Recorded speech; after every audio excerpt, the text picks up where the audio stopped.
Ya, Nabi melakukan itu. Nabi SAW itu disebutkan tidak pernah kenyang dalam hidupnya. Jadi sekarang mulai polanya Anda makan bukan untuk cari kenyang, itu yang pertama. Anda makan bukan untuk cari kenyang. Ya. Jadi itu yang paling utama. Karena Nabi SAW disebutkan sebelah riwayat bahwa Rasulullah dan keluarga beliau SAW tidak pernah kenyang seumur hidupnya. Jadi kita makan, ya, kalau batasan paling tinggi dari sebuah makan dalam konteks ibadah, maka makan itu cukup untuk menegakkan tulang sulbi kita untuk beribadah. Hanya itu saja. Hanya itu ya. Jadi makan itu hanya untuk menegakkan tulang sulbi kita untuk beribadah kepada Allah, lain tidak. Ya. Jadi kalau kita pahami ini Bapak Ibu sekalian, maka Anda kan tidak tertarik lagi. Kadang-kadang saya agak bingung juga dengan luar biasa fitnah akhir zaman seperti makan disajikan luar biasa dengan indah begitu luar biasa. Sebenarnya keluarnya kan sama aja. Ya, jadi di herbal juga sama. Kalau saya mungkin boleh cerita sedikit. Jadi apapun yang ada di dalam tubuh kita ini atau di Allah tumbuhkan di atas muka bumi ini, itulah produknya Allah yang diciptakannya untuk kita. Sanurihim ayatina fil afaq wa fi anfusihim hatta yatabayyana lahum annahul haq. Kata Allah, kami akan perlihatkan di segenap penjuru langit, ya, dan pada diri mereka sendiri tanda-tanda kebesaran Allah. Ya, sehingga jelaslah bahwa Al-Quran itu adalah benar. Kalau kita pahami ini Bapak sekalian, maka sebenarnya kalau kita mau hidup sehat, ya, kata Imam Syafi'i, setelah ilmu agama, pelajaran ilmu yang kedua itu ilmu kesehatan. Dan kesehatannya bukan kesehatan kayak sekarang. Kesehatan kayak sekarang itu apa? Kesehatan yang dokter, kalau kata teman saya dan saya juga, cuma jadi teknisi saja. Dokter itu cuma jadi teknisi. Teknisi itu yang benerin gitu kan. Jadi konsepnya itu udah keliru gitu kan. Jadi apapun penyakitnya dikasih obat lagi. Ya, padahal Allah yang menciptakan kita dan obatnya sudah ada dalam manual yang Allah ciptakan. Ya, kalau Anda beli mobil Toyota, maka namanya user manualnya itu mobil Toyota juga, jangan lihat mobil Suzuki. Kalau kita produknya Allah, kita ini produk ciptaannya Allah, maka manualnya ada di Al-Quran dan Sunnah Nabi SAW. Itu kata kuncinya. Jadi baca tuh Quran. Jadi kalau ditanya bagaimana konsep sehat yang kita mau bahas ya hari ini atau mungkin ke depan, mudah-mudahan nanti insya Allah, ya lihat saja bagaimana Allah menjelaskan itu dalam Al-Quran. Atau Nabi SAW menjelaskan itu dalam hadis-hadis beliau SAW.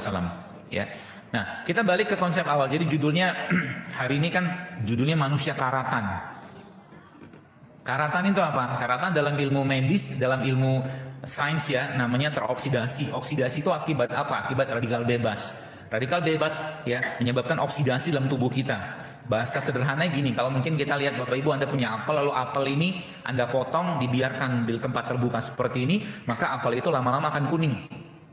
Itulah karatan, itulah oksidasi. Manifestasi pada tubuh kita apa? Manifestasi pada tubuh kita adalah apa tuh namanya? Ya gini aja lah bahasanya. Mas umurnya berapa? 40, tapi wajahnya kayak orang 50-60 tahun. Nah itu karatan kalau saya bilang. Paham ya? Kalau bahasa gaulnya bermutu. Makanya Nabi SAW, kalau Anda baca dalam kitab Syama'il Muhammadiyah, saya pernah baca kitab itu, subhanallah, disebutkan situ, Nabi kita SAW waktu meninggal, ubannya cuma 20.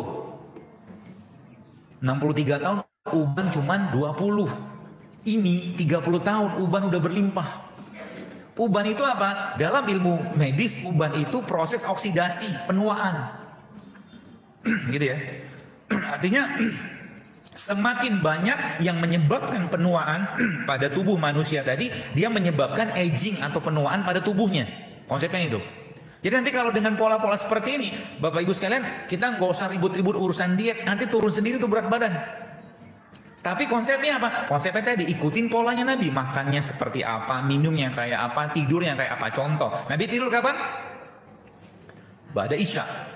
Tidur rutinnya Nabi itu atau mungkin tidur wajibnya kalau disebut sama hadis itu Nabi SAW ba'da Isya tidur, malam nanti bangun. Ternyata barulah sains sekarang menunjukkan bahwa ternyata mulai dari Isya itu sampai jam 12, jam 1 gitu, itu mulai terjadi satu peak penaikan atau kenaikan suatu hormon dikenal dengan growth hormone. Growth hormone itu kalau meningkat Bapak Ibu sekalian, maka otomatis apa? Dia ngebakar lemak. Jadi banyak orang berat badannya naik gara-gara apa? Gara-gara tidurnya kurang. Karena apa? Karena growth hormonnya nggak keluar. Kalau bahasa saya, kita nggak usah panjang lebar cerita tentang peradaban. Kalau tidurnya Nabi saja kita nggak tahu. Kita nggak usah bercerita panjang lebar peradaban. Kalau seandainya banyak kaum muslimin sekarang pergi walimahan, pergi nikahan, makan berdiri dengan tangan kiri. Nggak usah bicara peradaban deh. Tidurnya Nabi aja nggak paham, makannya Nabi nggak paham, minumnya Nabi nggak paham. Bagaimana mau cerita peradaban? Ya. Nah itu maksudnya, maka saya katakan kalau kita benar-benar mau cintai Allah, mencintai kata Allah kan situ kalau in kuntum tuhibbunallah fattabi'uni, ikutin aku kata Rasulullah, ikutin bagaimana polaku, ya. Dan para sahabat telah mencontohkan itu semua, ya. Nah, itu konsepnya. Jadi tidur, jadi mulai tidur nanti termasuk siang. Siang itu sebagian kita mengenalnya dengan khailullah atau tidur siang. Tidur siang itu ada seorang ahli di Amerika mengatakan itulah tidur yang terbaik untuk mengistirahatkan jantung dan tidur yang terbaik untuk merenewing atau merefreshing enzim. Mereka nyebutnya power nap. Mereka menyebutnya power nap sehingga beberapa perusahaan di Amerika itu mewajibkan karyawannya untuk tidur siang, kan asik kan? Di jelang-jelang jam 12 katakan zuhur seperti itu, mereka mewajibkan karyawannya untuk tidur siang, power nap. Gak usah lama-lama pula, hanya 15 menit saja. Tidurnya itu hanya 15 menit. Ya. Jadi biasakan. Ada yang menyebutkan sebelum zuhur atau menyebutkan setelah zuhur, tidak masalah. Ya seperti itu. Jadi itu. Lalu kita bicara ke konsepnya nanti.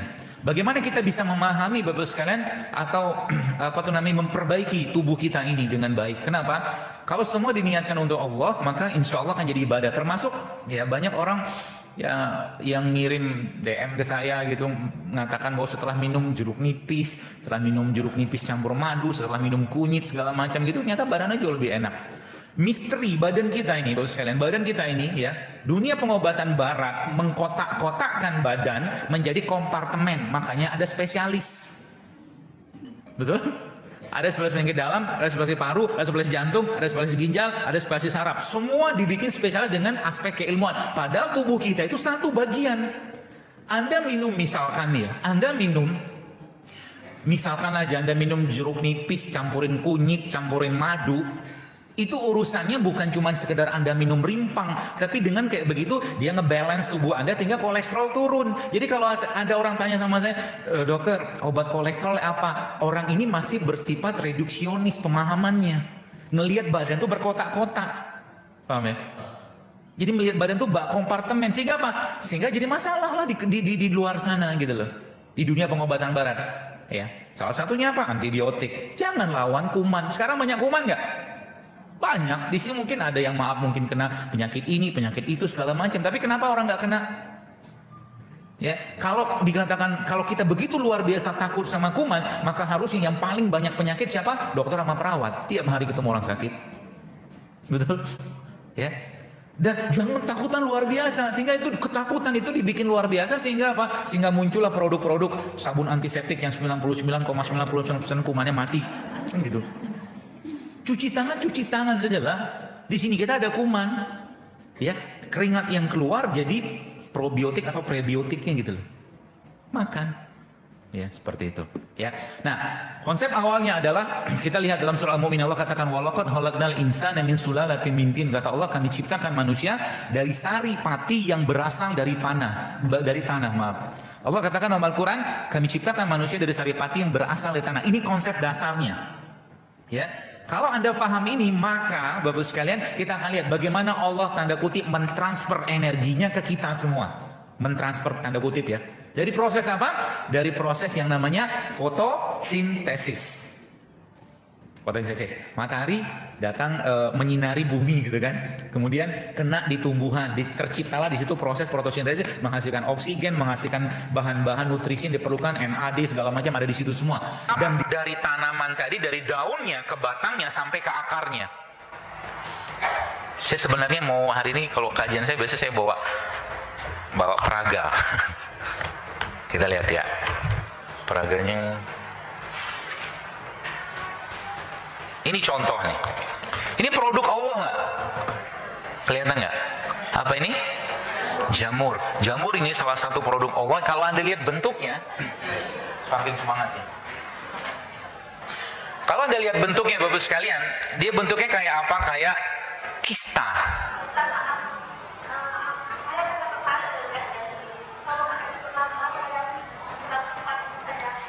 Oh iya.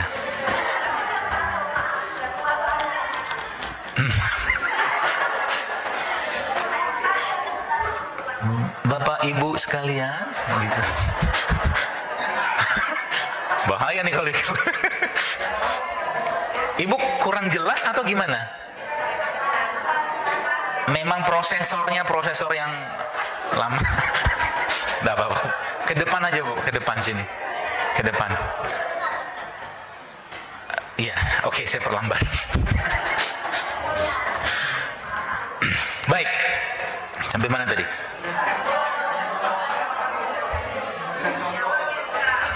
Nah, gini nih. Oh, jamur. Jamur nih kalau Anda lihat terus sekalian, bentuknya kayak apa? Kayak kista gitu loh. Kista itu kan bertangkai tumbuh di dalam tubuh kita. Maka jamur ini merupakan salah satu tanda kutip hashtag itu kan produknya Allah yang memang dia berperan untuk mengikat logam berat. Subhanallah. Jadi jangan makan capcay gitu, makan jamurnya secuil. Makan begini aja udah cukup. Anda kasih, nanti saya kasih resepnya. Biar nanti Anda bisa betul-betul dapatkan makan yang sehat. Ya, seperti itu. Ini contoh jamur. Lalu kalau Anda lihat ini apa? Sosis. Ini kan sosis. Semalam saya sengaja belanja buat beli beginian, saya tunjukin. Sosis ini dasarnya apa? Dari daging. Ya, dasarnya daging. Tapi ketika dia sudah diolah dengan bahan-bahan aditif sintetik, maka sosis ini akan kehilangan pair elektronnya, elektron pasangannya. Bahasa singkatnya, dia akan menjadi radikal bebas. Kalau Anda mau makan daging, jangan makan sosis. Paham ya maksudnya? Sebab apa? Dalam sini ada apa? Ada tepung, ada pengawet, ada pelunaknya. Ya, konsep awal tadi saya katakan, walaqad khalaqnal insana min sulalatin min tin, kata Allah. Kami ciptakan manusia dari saripati, dari tanah. Sehingga apa? Kalau Anda lihat daun ini, dalam daun ini ada energinya. Ya, dalam daun ini ada energi tanda kutip Allah yang dia transferkan melalui matahari sampai ke batangnya. Subhanallah kan, luar biasa. Kalau Anda lihat, begitu luar biasa tanda-tanda kebesaran Allah. Dan yang paling luar biasa, Bapak sekalian, adalah ketika kita lihat. Jadi semua proses yang mengotori tanah itu apa? Perut ya. Dia akan membuat satu proses namanya apa? Oksidasi, karatan tadi itu loh. Semakin banyak orang makan beginian, maka proses oksidasi dan inflamasi atau peradangan dalam perutnya, dalam badannya akan semakin banyak. Which is apa? Elektron yang tadi saya katakan, kan kata Allah wassama arfa'a wa wada'al mizan. Dan kami ciptakan keseimbangan. Jangan kau rusak keseimbangan itu. Keseimbangan itu apa? Elektron pair. Elektron itu berdua, begini terus, berpasangan terus. Ketika orang makan beginian, habis satu. Tubuh ngomel, muncullah keluhan. Paham ya? Masih cepat Bu? Tidak apa-apa, Ibu pura-pura paham dulu aja. Nanti mudah-mudahan Allah pahamkan Ibu. Oh ya, Alhamdulillah. Jelas ya, habis itu ya. Jadi semakin banyak proses oksidasi dalam tubuh manusia itu, maka semakin karatanlah manusia tersebut. Pernah nggak Ibu Bapak lihat orang, teman-teman Anda, mungkin Anda sendiri yang mungkin Anda menjaga makanan, kemudian Anda bandingkan teman Anda dengan umur yang sama, dia jauh lebih tua dari Anda. Itu karatan, oksidasi. Kenapa? Tanya sama dia, tiap hari makannya apa? Pagi-pagi awal belum apa-apa, sarapan pagi sudah nasi goreng. Tidak cukup nasi goreng, tambahkan dengan teh manis. Tidak cukup teh manis, tambah gorengan. Sudahlah, jangan tanya kenapa nanti bulan depan kena kencing manis. Ya kan? Jadi segala sesuatu yang kita buat itu kembalinya ke kita juga. In ahsantum li anfusikum. Kalau kebaikan juga sama, baliknya ke kita juga ya. Nah, jadi itu konsepnya. Jadi dari sini Bapak sekalian, maka lihat tanda-tanda kebesaran Allah. Kita langsung masuk ke pembahasannya aja. Bagaimana Allah sebenarnya inginnya kita tuh sehat. Manusia tidak didesain untuk sering-sering sakit. Bagi ibu-ibu yang mohon maaf ada keluhan di menstruasinya setiap bulan, Anda ada yang nggak beres dengan perut Anda. Perut, karena kata kunci di perut, kata kuncinya di pencernaan.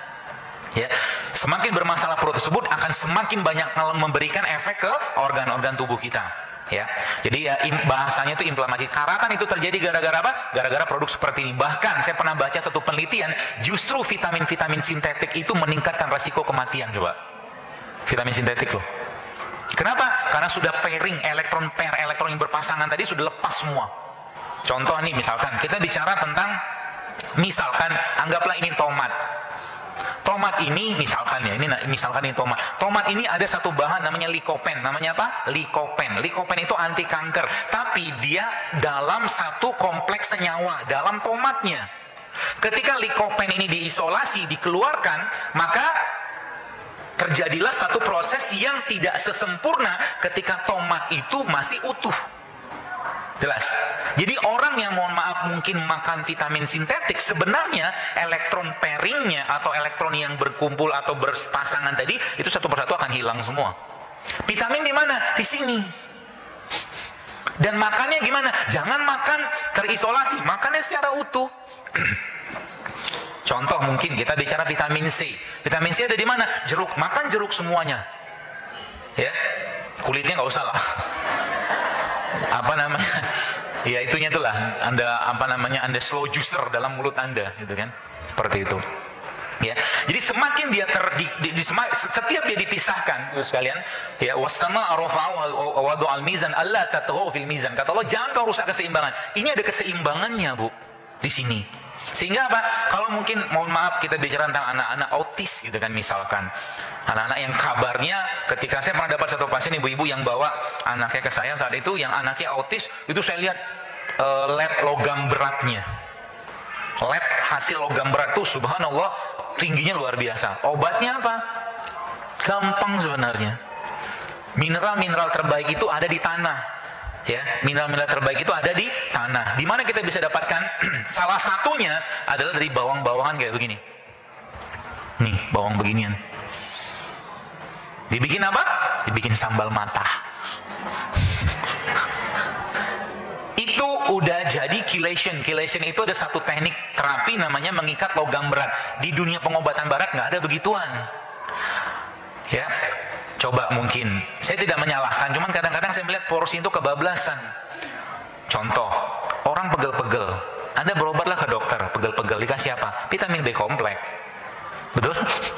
Saya tahu karena saya dokter. Kalau saya katakan apa? Anda lagi pegel-pegel, saya katakan olahraga. Pergi bekam sana, exercise, stretching, relax, hilang tuh pegel-pegelnya. Iya kan? Terus ngapain lagi? Habis itu, gak usah susah-susah, minum kayak beginian. Nih. Saya bawa ini kunyit, apalagi ada lagi namanya tuh lupa pula bawa tadi. Oh ini dia nih, apa nih, jahe merah, hilang pegelnya, karena dia bisa buang asam laktat, gitu ya. Jadi tapi bahaya juga kalau orang semua sehat.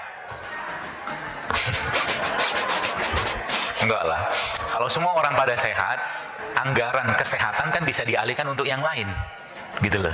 Jadi dokter itu kita bantulah mereka. Kasihan dokter tuh. Ya capek mereka. Ya ngobatin orang sakit. Apalagi yang datang kebanyakan orang sakit. Nggak ada orang datang ke dokter itu untuk silaturahim. Nggak ada kan? Kebanyakan kan begitu. Datang ke dokter untuk berobat. Tapi kalau sudah paham konsep ini, nanti mungkin Anda tanya, dok, apa nih saran dokter supaya bebas kolesterol? Dokternya tulis resep. Resepnya apa? 8 tambah 3 tambah B. Woi, itu dokter yang soleh banget tuh. 8-nya apa? Puasa Senin Kamis sebulan. Woi. 3-nya apa? Puasa ayam mulbit. B-nya apa? Berbekam. Hilang kolesterolnya. Tambah satu lagi IF. IF itu apa? Intermittent fasting. Intermittent fasting itu apa? Jangan sering-sering kenyang, biasakan lapar. Itu kata kuncinya. Jadi kalau Anda bagus sekali mulai sekarang pengen hidup sehat, jangan pernah biarkan lambung Anda penuh. Itu kata kuncinya. Sebab apa? Ada satu proses dalam tubuh kita namanya autofagi. Autofagi ini adalah satu proses yang dia sebenarnya penemuan baru ditemukan seorang dokter di Amerika atau Jepang seingat saya. Dia menemukan bahwa ternyata tubuh itu bisa memakan sel-sel yang rusak dengan catatan kalau tubuhnya dalam kondisi lapar. Ya. Autofagi bisa terjadi kalau seandainya orang itu dalam kondisi lapar. Ya. Jadi kalau Anda pengen punya pencernaan lebih baik, bukan kurangi makanan sebenarnya, tapi Anda biasakan aja sering-sering lapar. Nanti habis itu konsepnya tadi awal tadi apa? Makan bukan untuk kenyang, tapi untuk nutrisi. Anda makan untuk nutrisi. Itu kata kuncinya. Ya, makan untuk nutrisi, ya, bukan untuk kenyang. Ya, jadi kalau kita bicara ini saja, misalkan ya, bawang ini aja, atau mungkin saya kasih resepnya. Ini bawang nih ya. Ini bawang Anda ambil mungkin segini lah ya. Saya nggak ada asisten. Kalau ada asisten bisa langsung praktek. Nanti bawang segini lah kurang lebih. Anda campurkan sama ini. Ini apa? Pisang yang ada bijinya. Hah? Pisang lah. Kenapa ada bijinya? Karena jangan makan pisang yang nggak ada biji. Ada biji nggak? Kalau pisang nggak ada biji, maka nenek moyang dia, bibitnya kemungkinan besar transgenik. Transgenik itu sudah diubah modifikasi gennya, paham? Jadi kalau Anda beli anggur, jangan beli anggur yang nggak ada biji. Karena dasarnya anggur dulunya apa? Pakai biji. Paham ya? Semangka juga sama. Ya, di Amerika tuh sudah terkenal banget namanya GMO, genetically modified organism. Jadi organisasi tumbuhan yang dimodifikasi secara genetik. Nih contohnya. Jadi pisang kayak begini, Bu, Pak. Anda campurkan dengan begini, dengan apa tuh, dengan si siapa? Bawang putih ini. Lalu saya banyak kotaknya.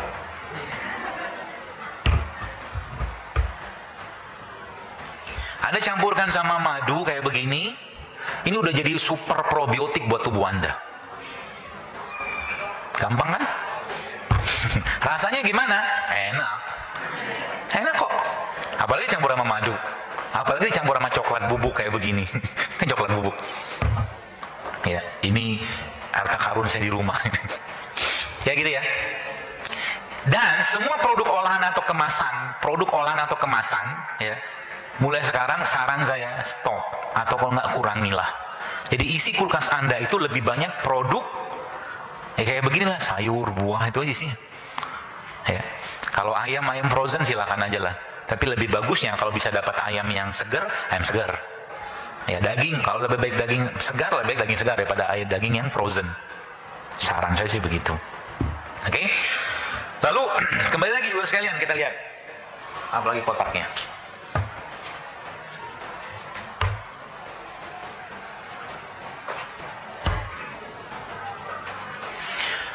Jadi tadi kan bicara tentang konsep menghilangkan oksidasi, menghilangkan karatan. Bagaimana cara kita menghilangkan karatan? Semua jenis rimpangan kayak begini, dia memiliki namanya pairing elektron. Pairing elektron itu dia bisa menggabungkan kembali elektron-elektron atau menambahkan kembali elektron-elektron yang kemarin terpisah gitu loh. Jelas ya? Jadi ketika seorang mungkin tiap hari makan beginian, tiap hari makan beginian, maka otomatis apa? Akan banyak sel dalam tubuhnya yang kehilangan elektron. Dan untuk menambahkan elektron tadi atau menghilangkan karatannya, salah satu yang bisa Anda gunakan adalah semua jenis rimpang-rimpangan kayak begini. Saya pernah share di IG saya, ingat saya ada satu yang sudah diteliti itu. Jadi sekarang itu teknologi udah canggih banget. Jadi untuk mengetahui kombinasi, misalkan kunyit ya, kunyit saya pengen kombinasi sama madu misalkan, terus saya kombinasi sama jeruk nipis, itu ada softwarenya. Bagaimana kekuatan antioksidannya. Jadi salah satu resep yang bisa Anda pakai adalah kunyit sama jeruk nipis sama madu sama asam jawa. Itu tinggi sekali kekuatan antioksidannya. Caranya gimana? Gampang, Anda ambil kunyit kayak begini kan, Anda potong-potong aja tipis lalu masukkan dalam satu gelas atau mungkin botol ya, gelas lah ya. Lalu tunggu beberapa jam sehingga nanti kunyitnya nyebar ke dalam air tadi, lalu tambahkan jeruk nipis, tambahkan ini, tambahkan asam jawa. Wah, Anda akan sehat banget. Simpel kan? Simpel. Itu buat obat apa? Nanya lagi gitu kan? Asam urat bisa nggak? Gini loh. Selalu begitu pertanyaannya. Kenapa kita tuh udah terkotakkan dengan konsep reduksionis gitu. Jadi gini Mbak Bu, mungkin ya, bukan mungkin, kalau Anda masih berpikiran reduksionis, maka pertanyaan itu akan terus Anda tanyakan. Obat kolesterol apa? Obat asam urat apa? Obat gula darah apa? Kenapa? Tadi masih kotak-kotak badannya. Tapi kalau saya katakan, Anda, gini lihat. Misalkan ya, saya jus beginian.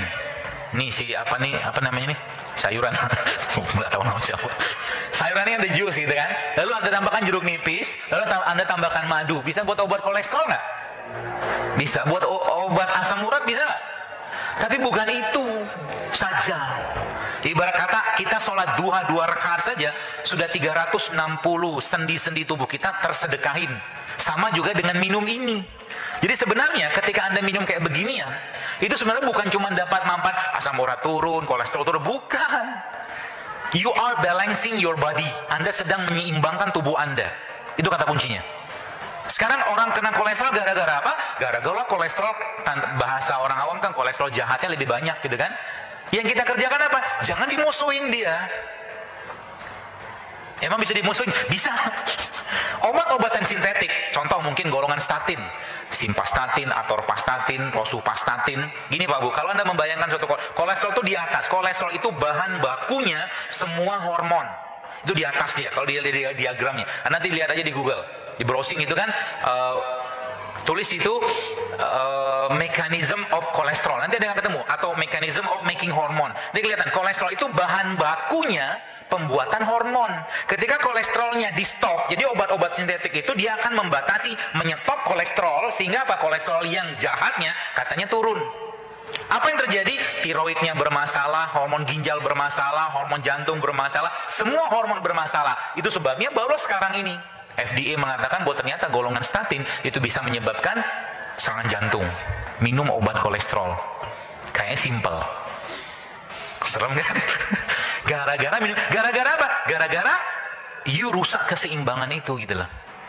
Kolesterol jangan dimusuhin, tapi seimbangkan. Dengan cara apa? Tadi balikin ke konsep sunnah Nabi. Puasa berbekam, intermittent fasting, puasa berbekam. Itu aja sebenarnya. Terus makan produknya Allah kayak begini. Sehingga apa? Sehingga Anda minum ketumbar kayak begini saja, kolesterol Anda bukan diturunkan, tapi diseimbangkan sama tubuh karena dia memperbaiki fungsi ginjalnya. Paham? Ibu ngangguk-ngangguk, paham ya Bu ya? Semoga paham Bu. Amin insyaallah. Jelas ya sampai sini ya? Jadi dengan konsep seperti ini sekarang, maka yang Anda makan nanti di rumah bukan cuma sekedar makanan yang menyenangkan lidah, tapi juga makanan yang membuat tubuh Anda tuh senang gitu loh. Kebanyakan orang zaman sekarang makan yang dimakan cuma nyenangin lidah doang gara-gara perasa perisanya. Vetsin atau MSG itu atau beberapa penyedap-penyedapnya itu dia mengambil alih, kalau mungkin ada pernah baca tulisan saya itu, dia mengambil alih peran reseptor. Jadi tubuh kita ini ada namanya lock and key change. Jadi reseptor itu dia begini, terus ada kalau bahasa kita di dunia perkuncian kalau satu jantan betinanya gitu kan. Lock and key change. Jadi dia ada reseptor, ada bahan baku. Nah konyolnya bahan-bahan pengawet yang ada pada kayak begini itu dia mengambil peran ini, dia mengambil peran ini. Sehingga ada orang yang kayak sakau nggak makan mie instan. Paham? Yang ngangguk-ngangguk kayaknya pelakunya nih. Ada orang yang sakau tidak makan gula pasir. Dia sakau, pengen banget yang manis. Pada tubuhnya sebenarnya mintanya bukan manis dari gula pasir, tapi manis dari buah kayak begini. Jelas ya? Atau dia minta makan yang manis, tapi bukan manis, tapi manis dari kayak beginian. Dari madu. Minum madu bikin kencing manis? Iya, kalau minumnya sekilo sehari. Bacalah jurnal, bacalah penelitian. Mana ada ceritanya orang minum madu kena kencing manis? Kalau semua berpahaman seperti ini, maka nggak benar dong hadisnya Nabi. Nabi katakan apa? Asyifa'u fi salasatin syarbatil asal wa syar tahtil mihjam wa kaitinar. Kata Nabi, kesembuhan itu ada 3. Minum madu berbekam sama kei. Demikian juga ada seorang kisah di zaman Nabi SAW ketika ada seorang yang mengadu pada Rasulullah SAW dan dia mengatakan, ya Rasulullah, perut saudaraku itu sakit. Perut saudaraku itu sakit. Kata dia begitu. Lalu Nabi katakan apa? Nabi katakan sama dia, minumkanlah madu. Balik dia kasih minum madu, tidak sembuh. Balik lagi datang, ya Rasulullah belum sembuh. Minumkan madu lagi sampai 3 kali. Terus Nabi bilang apa? Nabi katakan, perut saudaramu itu yang berdusta. Maksudnya apa? Racun dalam tubuhmu tuh jauh lebih banyak daripada ini gitu loh. Dosis ini kudu ditingkatin. Maksudnya gitu lah. Jelas ya? Nah terus bagaimana caranya mengatasi proses oksidasi atau mungkin proses karatan tadi Bapak sekalian? Gini, jadi kalau Anda lihat, jadi kalau saya melihat ini tuh kadang-kadang saya bersyukur banget, maksudnya ya Allah ciptakan bumi ini tuh untuk kita gitu loh. Tapi sayangnya manusia zaman sekarang itu ya nggak tahu bahwa ternyata di sinilah obatnya. Jadi kalau saya katakan di sini ada obat kencing manis, di sini ada obat kolesterol, kayu manis loh misalkan. Di sini ada antibiotik, apalagi kayak ini tahu nggak ini apa nih? Nggak kelihatan kan? Yang belum saya buka memang.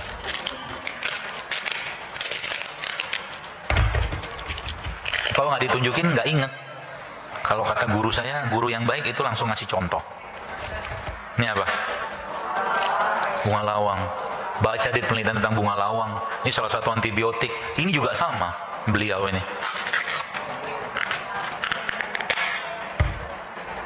Ini apa? Ini antibiotik. Semua antibiotik sintetik yang dibuat oleh Barat asal muasalnya dari ini. Artinya apa? Berarti dokter, kalau kami nggak kena infeksi, kami minum beginian, apa yang terjadi? Anda akan tersurplus terus dengan bahan baku yang nanti kalau ada penyakit datang, dia udah siap gitu loh. Paham ya? Jadi inilah yang Anda minum tiap hari, bukan teh manis. Paham? Kayak begini, ambil air panas. Oh ada, nanti bikin sendiri aja lah. Ambil air panas, Anda cemplungin kayu manis di situ, Anda cemplungin cengkeh atau satu-satu tiap hari beda-bedain, maka reseptor dan bahan baku si Lockheed chain tadi itu akan semakin membaik. Paham ya maksudnya? Simpel kan? Murah kan? Murah. Ya. Tanda-tanda kebesaran Allah itu ada di sini semua. Ya, termasuk kenapa orang makan soto pakai jeruk nipis. Dan kalau Anda beli jeruk nipis, belilah jeruk yang ada bijinya. Jeruk lemon itu, yang kuning itu transgenik menurut saya. Transgenik, haho aja loh. Mana aja. Ya. Jeruk lemon. Kenapa? Nggak ada biji. Makanya saya juga dulu pakai waktu saya baca-baca lagi. Oh iya, ini bener nih. Jeruk itu, jadi kan jeruk ini kan ditumbuhkan dari biji. Ya, ketika dia tidak ada biji, maka dia dikembangkan di lab. Nah, sekarang kembali ke soto. Kenapa orang pakai soto? Orang makan soto pakai ini.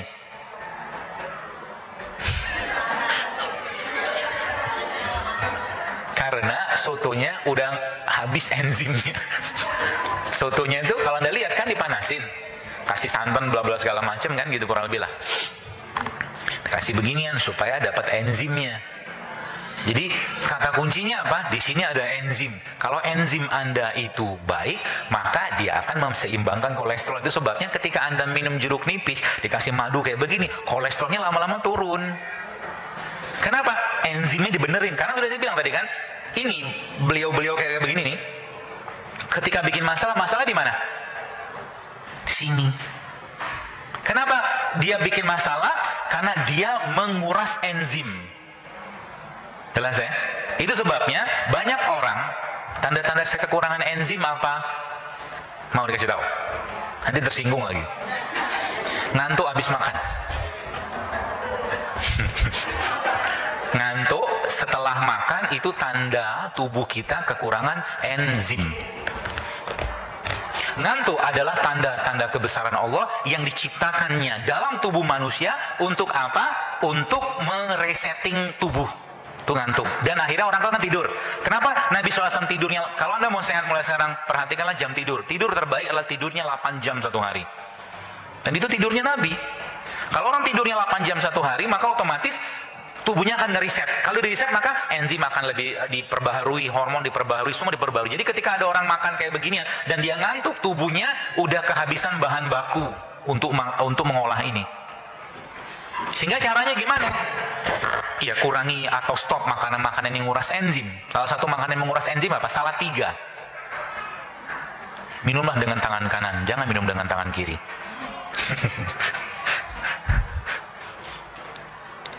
Tahu? Udah pernah saya share. Ada tiga makanan yang nguras enzim luar biasa. Yang pertama apa? Nasi putih. Nasi putih. Ya makanan gue banget tuh. Nanti saya kasih solusinya. Yang kedua, tepung, terigu, dan anak turunannya. Yang ketiga, gula pasir. 3 makanan ini nguras enzim. Itu sebabnya orang biasa habis makan nasi padang ngantuk gak? Ngantuk, karena sebagian besar sudah terkuras enzimnya untuk mengolah itu. Nasi padangnya nggak keliru, nasi padang nggak masalah, kitanya yang kekurangan enzim. Enzim dapat dari mana? Dari ini, ya, dari ini, dari ini, dari ini. Sering dimakan? Enggak. Ketika makanan masuk, bingung dia, nih ngolahnya gimana? Ya udah kita istirahat dulu aja deh. Gitu lah kurang lebih, paham ya? Jadi ketika makanan masuk nggak bisa diolah, tubuh ngapain? Kita rehat dulu deh sebentar. Kita panggil pasukan yang lain gitu kan? Ya suruh tidur. Konsepnya begitu Pak Bu.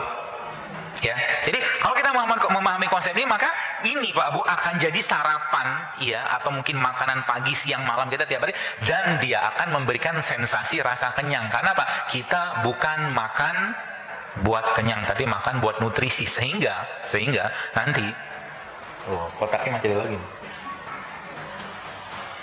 Ketika nanti ibu bapak di rumah, sarapan paginya udah bukan lagi pakai nasi uduk, nasi goreng, dan gorengan, tapi sarapannya pakai alpukat kayak begini, lalu Anda kerok alpukatnya, lalu Anda tambahkan dengan madu, lalu Anda tambahkan dengan jeruk nipis sedikit, Anda tambahkan sedikit dengan coklat bubuk, maka Anda akan kenyang sampai sore.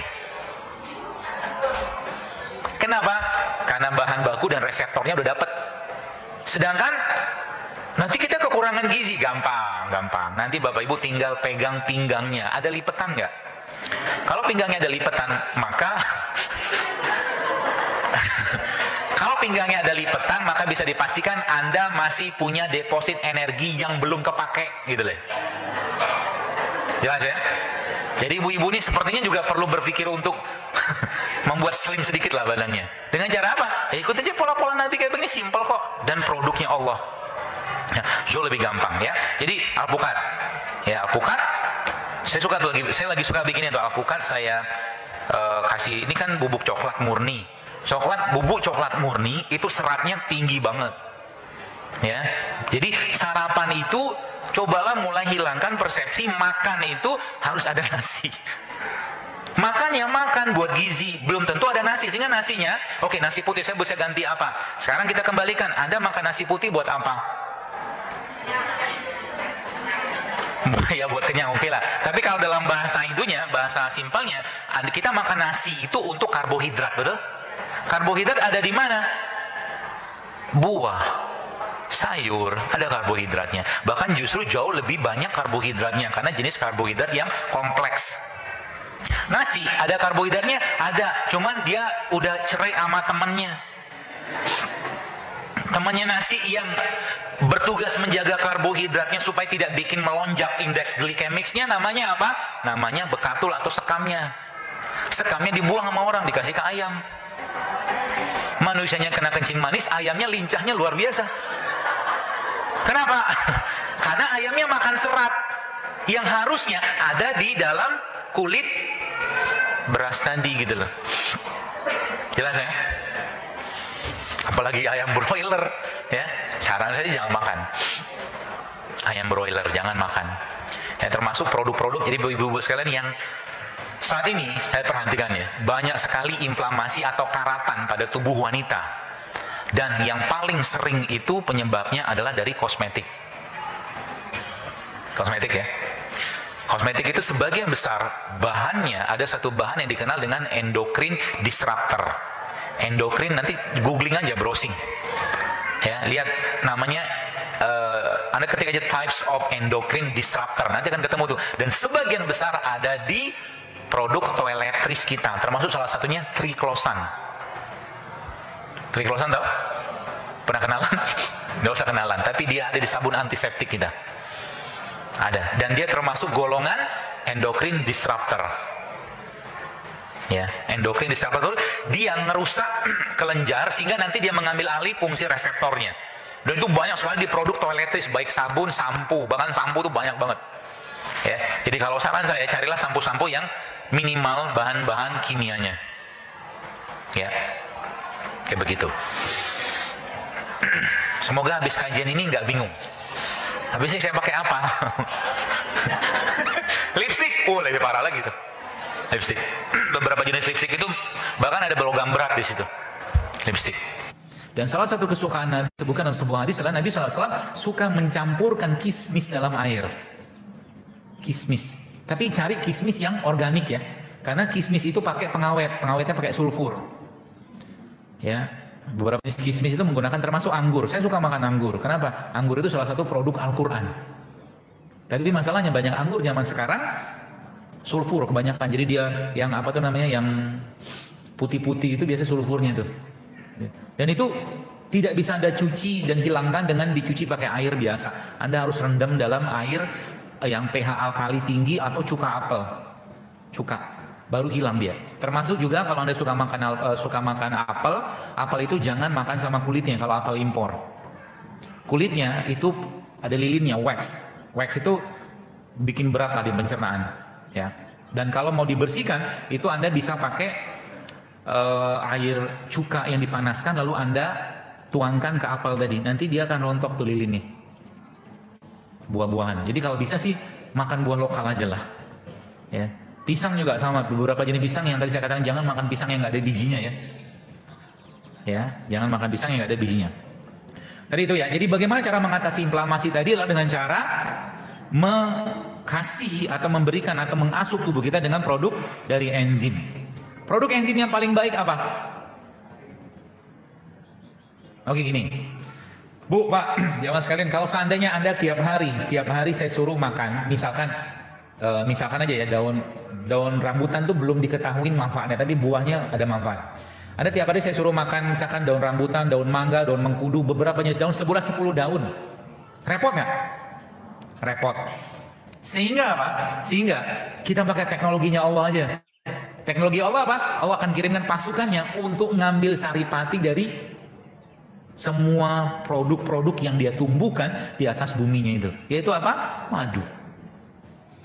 Di dalam madu ini ada keberkahan. Dalam madu ini ada kebaikan. Dalam madu ini ada kesembuhan. Makanya kalau Anda minum madu, kalau seorang minum madu, jangan cuman sekedar minum saja, tapi ya Allah, aku mohon dengan izinmu, dengan maha murahanmu, sembuhkan aku dengan atas penyakitku dengan madu ini yang aku minum. Karena di sini ada janji Allah dan janji Rasulullah. Allah bilang apa? Fihi shifa'ul linas, kata dalam madu itu terdapat kesembuhan. Dan dalam madu ini ada saripati dari ini, ada saripati dari jeruk, semua ada. Sudah Allah komplitkan. Makanya ada beberapa jenis madu kan, madu multiflora, madu randu, madu apa, madu ini gitu lah. Itu dahsyatnya madu. Makanya kalau Anda baca dalam surat An-Nahl, Allah bilang apa? Kami wahyukan. Jadi lebah itu diwahyukan sama Allah untuk mengambil saripati dari pohon-pohon yang dia tumbuhkan di atas muka bumi. Itu madu. Itu yang pertama. Yang kedua, ini produk enzim yang terbaik untuk mengatasi peradangan. Yang kedua apa? Madu yang difermentasi. Ini canggih nih. Mungkin sebagian sudah pernah bikin ya. Jadi ketika Anda mencampurkan buah yang tinggi enzimnya, buah yang tinggi enzim itu contohnya apa? Nanas, ya, atau pepaya juga boleh, atau mungkin kiwi kalau Anda bisa dapatkan. Lalu Anda cemplungin atau Anda campurkan dalam madu kayak begini, ya. Madu nggak usah pakai air ya. Jadi buah-buahan tadi Anda cincang, Anda potong-potong kecil, lalu Anda rajang, lalu masukkan dalam madu, lalu kan numpuk tuh di bawah dia, atau mungkin sebagian ke atas, lalu Anda tutup di sini selama 3 hari. Ya, tutup di sini selama 3 hari, maka dia akan fermentasi di dalam.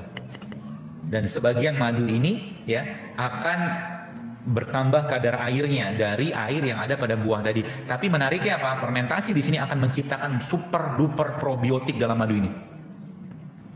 Jadi cukup dengan 1 sendok teh atau 1 sendok makan, Anda masukkan air madu ini ke dalam gelas dan Anda guncang-guncang, kocok-kocok gitu, maka Anda sudah terasup ya. Mungkin saya tidak tahu nilai angka persis berapa, tapi mungkin puluhan bahkan ratusan probiotik masuk dalam tubuh kita dari madu ini.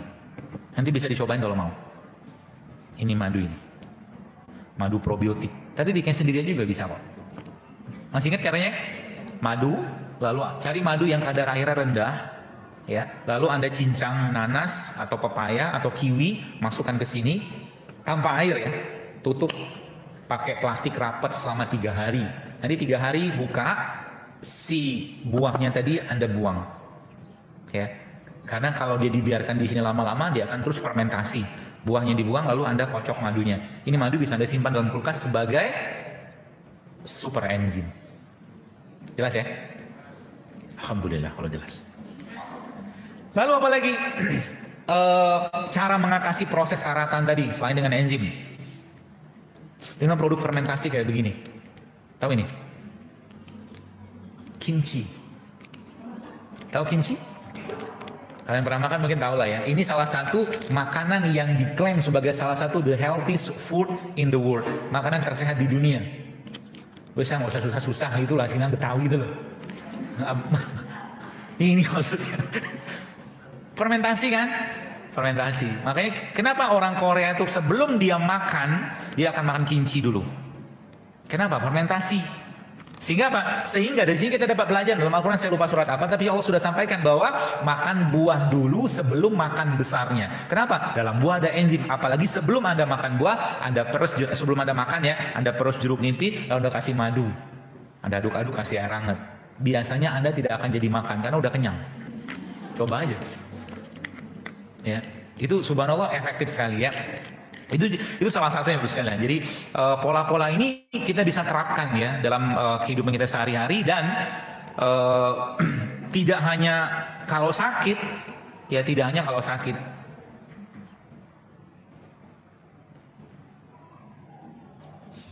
Oh, ada gelasnya. Gelas ini itu susah buat saya karena mentok di hidung.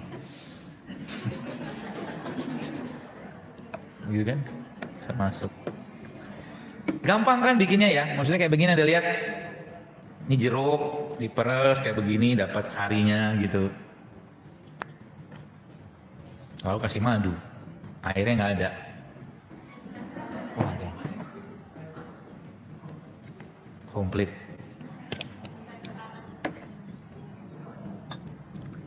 Harus saja air biasa, tapi kalau air panas, kalau nggak mendidih nggak masalah. Kalau mendidih 90 derajat ke atas, madu bisa rusak enzimnya. Ya, jadi kalau ada orang tiap hari pengen hidup sehat, terus dia minum jus buah dalam kemasan, insya Allah rusak ginjalnya. Kenapa? Karena udah nggak ada enzimnya itu. Terus kan ada nutrition fact-nya. Fakta nutrisi ada kan? Yang tidak dibahas di ilmu nutrisi zaman sekarang adalah nyawa pada produk makanan atau minum, itu yang nggak dibahas. Mereka cuma lihat angkanya saja. Sekarang contoh, ini masih ada nyawanya nggak? Udah habis nyawanya. Kenapa habis? Proses menghabiskan nyawanya dia, enzimnya udah habis. Sisa-sisa dikit lah, ya. Sehingga kalau semakin banyak produk kemasan dan produk olahan manusia yang dimakan, ya bisa dipastikan akan banyak masalah dalam tubuhnya, ya. Jadi ini kalau saya katakan ini apa tuh namanya, jeruk nipis ini. Ada sendok. Jadi jeruk nipis campur madu kayak begini, terus Anda sedikit tambahkan kunyit bubuk atau rebusan kunyit, maka dia akan jadi flu shot. Flu shot tau? Buat obat flu. Tapi bukan cuma itu doang, ya. Ibarat kata saya katakan, ketika kita sholat duha dapat 2 rakaat, atau sholat sunnah fajar 2 rakaat sholat sunnah fajar, itu lebih baik berarti dunia dengan segala isinya. Yang dikerjakan sedikit, yang didapat banyak. Begitulah ketika orang minum kayak beginian. Minumnya kayaknya cuma secuil, tapi efeknya luar biasa besar. Jelas ya? Jadi semakin kita, baru sekalian, semakin kita, ada asisten, terharu saya.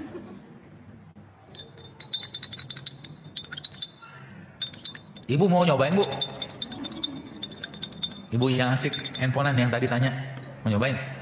Ntar ya. Mari Bu, segelas. Ya, dikasih ini rimpang tadi. Jadi gini Pak Bu, konsepnya adalah bagaimana cara Anda mengatasi karatan tadi adalah semua produk yang Anda makan atau konsumsi, contoh misalkan Anda bikin jahe. Nah, jahe itu Anda tambahkan dengan madu. Anda bikin kunyit atau madu, kalau enggak jeruk nipis. Dia akan terboost up. Terboost up itu dia akan tergandakan fungsi dan khasiatnya gitu kan. Jadi ketika sesuatu produk ditambahkan madu, maka dia akan terboost up dengan apa? Dengan enzim yang ada pada madu itu. Itu kata kuncinya. Ya, jadi mulai sekarang 3 hal tadi yang Anda tadi stop tadi ya. Nah, nasi, kemudian nasi ganti dengan apa? Nasi yang masih ada seratnya, yaitu apa? Beras merah atau beras hitam, atau kalau enggak karbohidrat Anda bisa dapatkan juga dari kentang. Kan bisa kan? Bisa. Jadi kita bukan butuh nasinya, kita butuh karbohidratnya, itu yang diubah pemahamannya. Ya, jadi sehingga bisa jadi Anda makan nggak perlu pakai nasi, Anda makan lauknya aja, tapi karbonya Anda dapatkan dari buah. Sebelum Anda makan nasi, Anda makan buah dulu. Sebelum Anda makan misalkan ada lauk-lauk gitu kan, Anda makan buah dulu. Itu konsepnya. Jelas ya? Seperti itu. Jadi ketika produk itu dicampurkan dengan madu, dengan jeruk nipis, dia akan terbus up dengan enzim. Itu sebabnya ketika Anda memulai makan apapun, makanlah dulu dengan tadi jeruk nipis, madu, atau produk fermentasi kayak begini, atau buah. 3 tadi. Dan tadi saya katakan, kalau Anda pengen menyeimbangkan ya kolesterol, asam urat segala macam, simple lah, pokoknya 7 tiap hari. Makannya dibatasin. Ya, dan biasakan tubuh kita untuk lapar. Jadi kalau kita ketika sedang lapar, apa yang Anda kerjakan? Jangan langsung makan, itu kata kuncinya. Ketika Anda lapar, pengen makan, biarkan dulu proses lapar itu sekitar 10-15 menit. Anda rasakan atau kita rasakan, maka tubuh akan mengerahkan pasukan-pasukannya untuk memakan sel-sel yang rusak. Simpel kan? Simpel. Nanti lama-lama hilang tuh lemak. Ya, kolesterol juga akan turun. Ya, seperti itu. Terus apa lagi? Produk enzim yang terbaik yang Allah ciptakan. Produk enzim yang terbaik yang Allah ciptakan selain daripada yang tadi adalah semua produknya lebah. Semua produknya lebah. Contohnya apa? Ini, bahan baku pembuat enzim adalah asam amino. Bahan baku pembuat enzim adalah asam amino. Di mana terdapat asam amino yang terbaik? Asam amino yang terbaik terdapat pada 19 jenis tanaman Al-Quran. Saya buka kepeannya dulu, belum ingat semua. 19 jenis tanaman Al-Quran. Catat ya. Dan kompon-kompon untuk pembentukan namanya, kompon itu senyawa untuk pembentukan NAD. NAD itu apa? Salah satu energi dasar kehidupan yang ada pada sel kita. Itu kompon atau pembentuk senyawanya ada pada produk-produk Allah yang dia sampaikan atau Rasul sampaikan dalam Al-Quran. Yang pertama, man. Dalam surat kedua ayat 57 atau surat ke-7 ayat 160 atau surat ke-20 ayat ke-80. Manna wassalwa. Apa itu? Jamur. Saya tuh lebih senang kajian-kajian ini tuh tidak di live nanti ke depannya biar orang pada datang. Dan nyatet ya. Dan memang sengaja tidak ada materi karena kalau pakai materi saya malah justru bingung ngomongnya. Maksudnya pakai slide. Yang kedua, basal. Basal ini dalam surat kedua ayat 61. Apa itu? Bawang. Bawang merah, bawang putih. Yang ketiga, foam. Surat kedua ayat 61. Garlic, bawang putih. Jadi kalau Anda ketemu dengan orang-orang yang susah punya keturunan atau mungkin banyak masalah tubuhnya, simple kok sebenarnya. Suruh dia puasa selama sebulan penuh, detox total tubuhnya dengan puasa dan makan produk-produk Al-Quran ini. Ya. Tadi apa tadi? Bawang putih. Yang ketiga apa? Yang keempat apa? Khardal. Khardal ini mustard. Mustard ini dalam surat ke-21 ayat 47 atau surat 31 ayat 16. Apa itu? Biji-biji rempah. Semua komponen. Jadi ya, manusia dari tanah, ya, manusia diciptakan Allah dari saripati tanah. Dari mana kita bisa mengakses kebutuhan magnesium, kalium, segala macam tadi, kalium segala macam dari tanah juga. Ya, itu kata kuncinya. Jadi semua bumbu-bumbu itu bisa membuat mudah melahirkan. Kenapa saya bisa berkesimpulan ini? Ada penelitian yang dilakukan di 2 negara. Bukan penelitian, saya pernah baca datanya. India merupakan salah satu negara yang sangat besar pertumbuhan penduduknya. Kenapa? Karena orang India pagi siang malam makan masalah. Masalah tahu? Masalah itu bumbu. Ya, masalah mereka tuh masalah itu bumbu, masalah dosa. Masalah dosa itu kayak makanan di tepung, ya. Bahkan di sana waktu saya pernah mampir ke sana, itu soda pun dikasih bumbu sama dia, air soda. Pokoknya di apapun ada sodanya, ada chai. Chai itu kan muji chai gitu kan. Chai itu apa tuh namanya, teh susu. Itu dikasih bumbu loh, dikasih kapulaga sama dia. Makanya orang India tuh spermanya dan ovumnya itu reaktif banget. Sehingga ya gitulah. Sehingga pertumbuhan mereka tuh luar biasa. Itu India yang makan bumbu. Ya maksud tadi kan. Nah ada satu lagi negara yang lucu tanda kutip. Namanya Zimbabwe kalau nggak Nigeria. Negara ini negara yang angka ketahanan pangannya rendah. Atau mereka bahasa singkatnya susah makan. Ternyata angka pertumbuhan penduduk di sana juga tinggi. Gara-gara apa? Sering puasa. Karena nggak ada makan. Paham maksudnya? Ya. Bumbu dan puasa. Jadi kalau kita mau gabungin gimana? Indonesia itu kaya raya sama bumbu. Ya. Makanya ketakutan kalau penduduk Indonesia itu bertambah terus. Sehingga dibikinlah program KB. Ketika dibikin program KB pakai hormon, pasti akan terjadi imbalance hormon. Dan pasti akan kemungkinan besar akan memicu tumor, kanker, gara-gara hormon yang diberikan pada birth pill kalau mereka bilang. Kalau diceritain panjang lebar nanti pusing Anda. Cukup tahu sedikit saja. Yang jelas itu salah satu biang kerok masalah imbalance hormon pada wanita. Dan ujung-ujungnya kalau sudah imbalance hormon, maka tiroid itu di sini king hormon akan bermasalah. Kalau udah king hormon bermasalah, wassalam, bye-bye. Semua akan bermasalah. Bapak-bapaknya, wah kami kan gak makan pil KB. Yes, tapi Anda makan obat kolesterol. Obat kolesterol sama.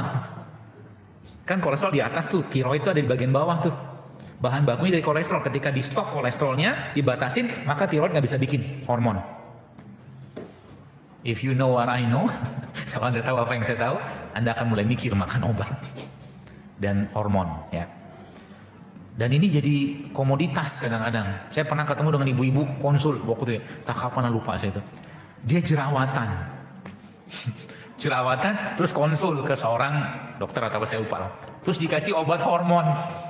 Saya geleng-geleng aja. Dan obatnya itu nggak murah. Satu paket tuh 5 juta apa 10 juta gitu. Untung obatin jerawat doang. Wala quwata illa billah. Ya. Padahal ngobatin jerawat itu dengan cara apa? Pakai apa ayo? Coba saya tanya ke Anda yang pernah jerawatan. Jerawat itu muncul kalau apa? Pertama banyak pikiran, betul? Yang kedua apa? Kalau nyampah, udah gitu aja lah. Dan nyampahnya ini mending kalau nyampah biasa. Yang disampahin itu produk-produk yang sifatnya estrogenik. Contohnya apa? Salah satunya produk yang berbasiskan kedelai.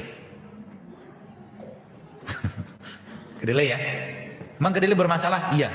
Karena zaman sekarang manusia, khususnya wanita, Anda sudah cukup banyak berlimpah hormon estrogen, Bu. Ketika masuk lagi estrogen, nanti akan muncul satu kondisi disebut dengan estrogen dominan. Yang saya masih janji mau share kuliahnya, tapi belum kelar. Karena mau ngumpulin bahan dulu. Ya, estrogen dominan. Kalau sudah estrogen dominan, ya sudah.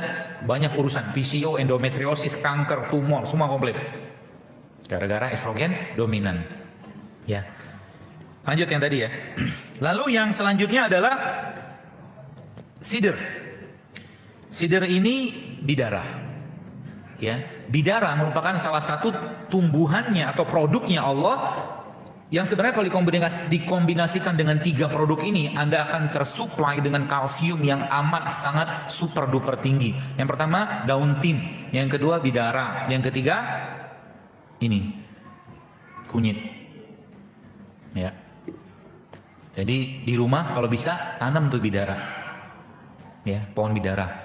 Bukan cuma buat mengusir jin saja, tapi Anda pun bisa minum. Tapi kalau darah rendah jangan minum, ngedrop nanti dia.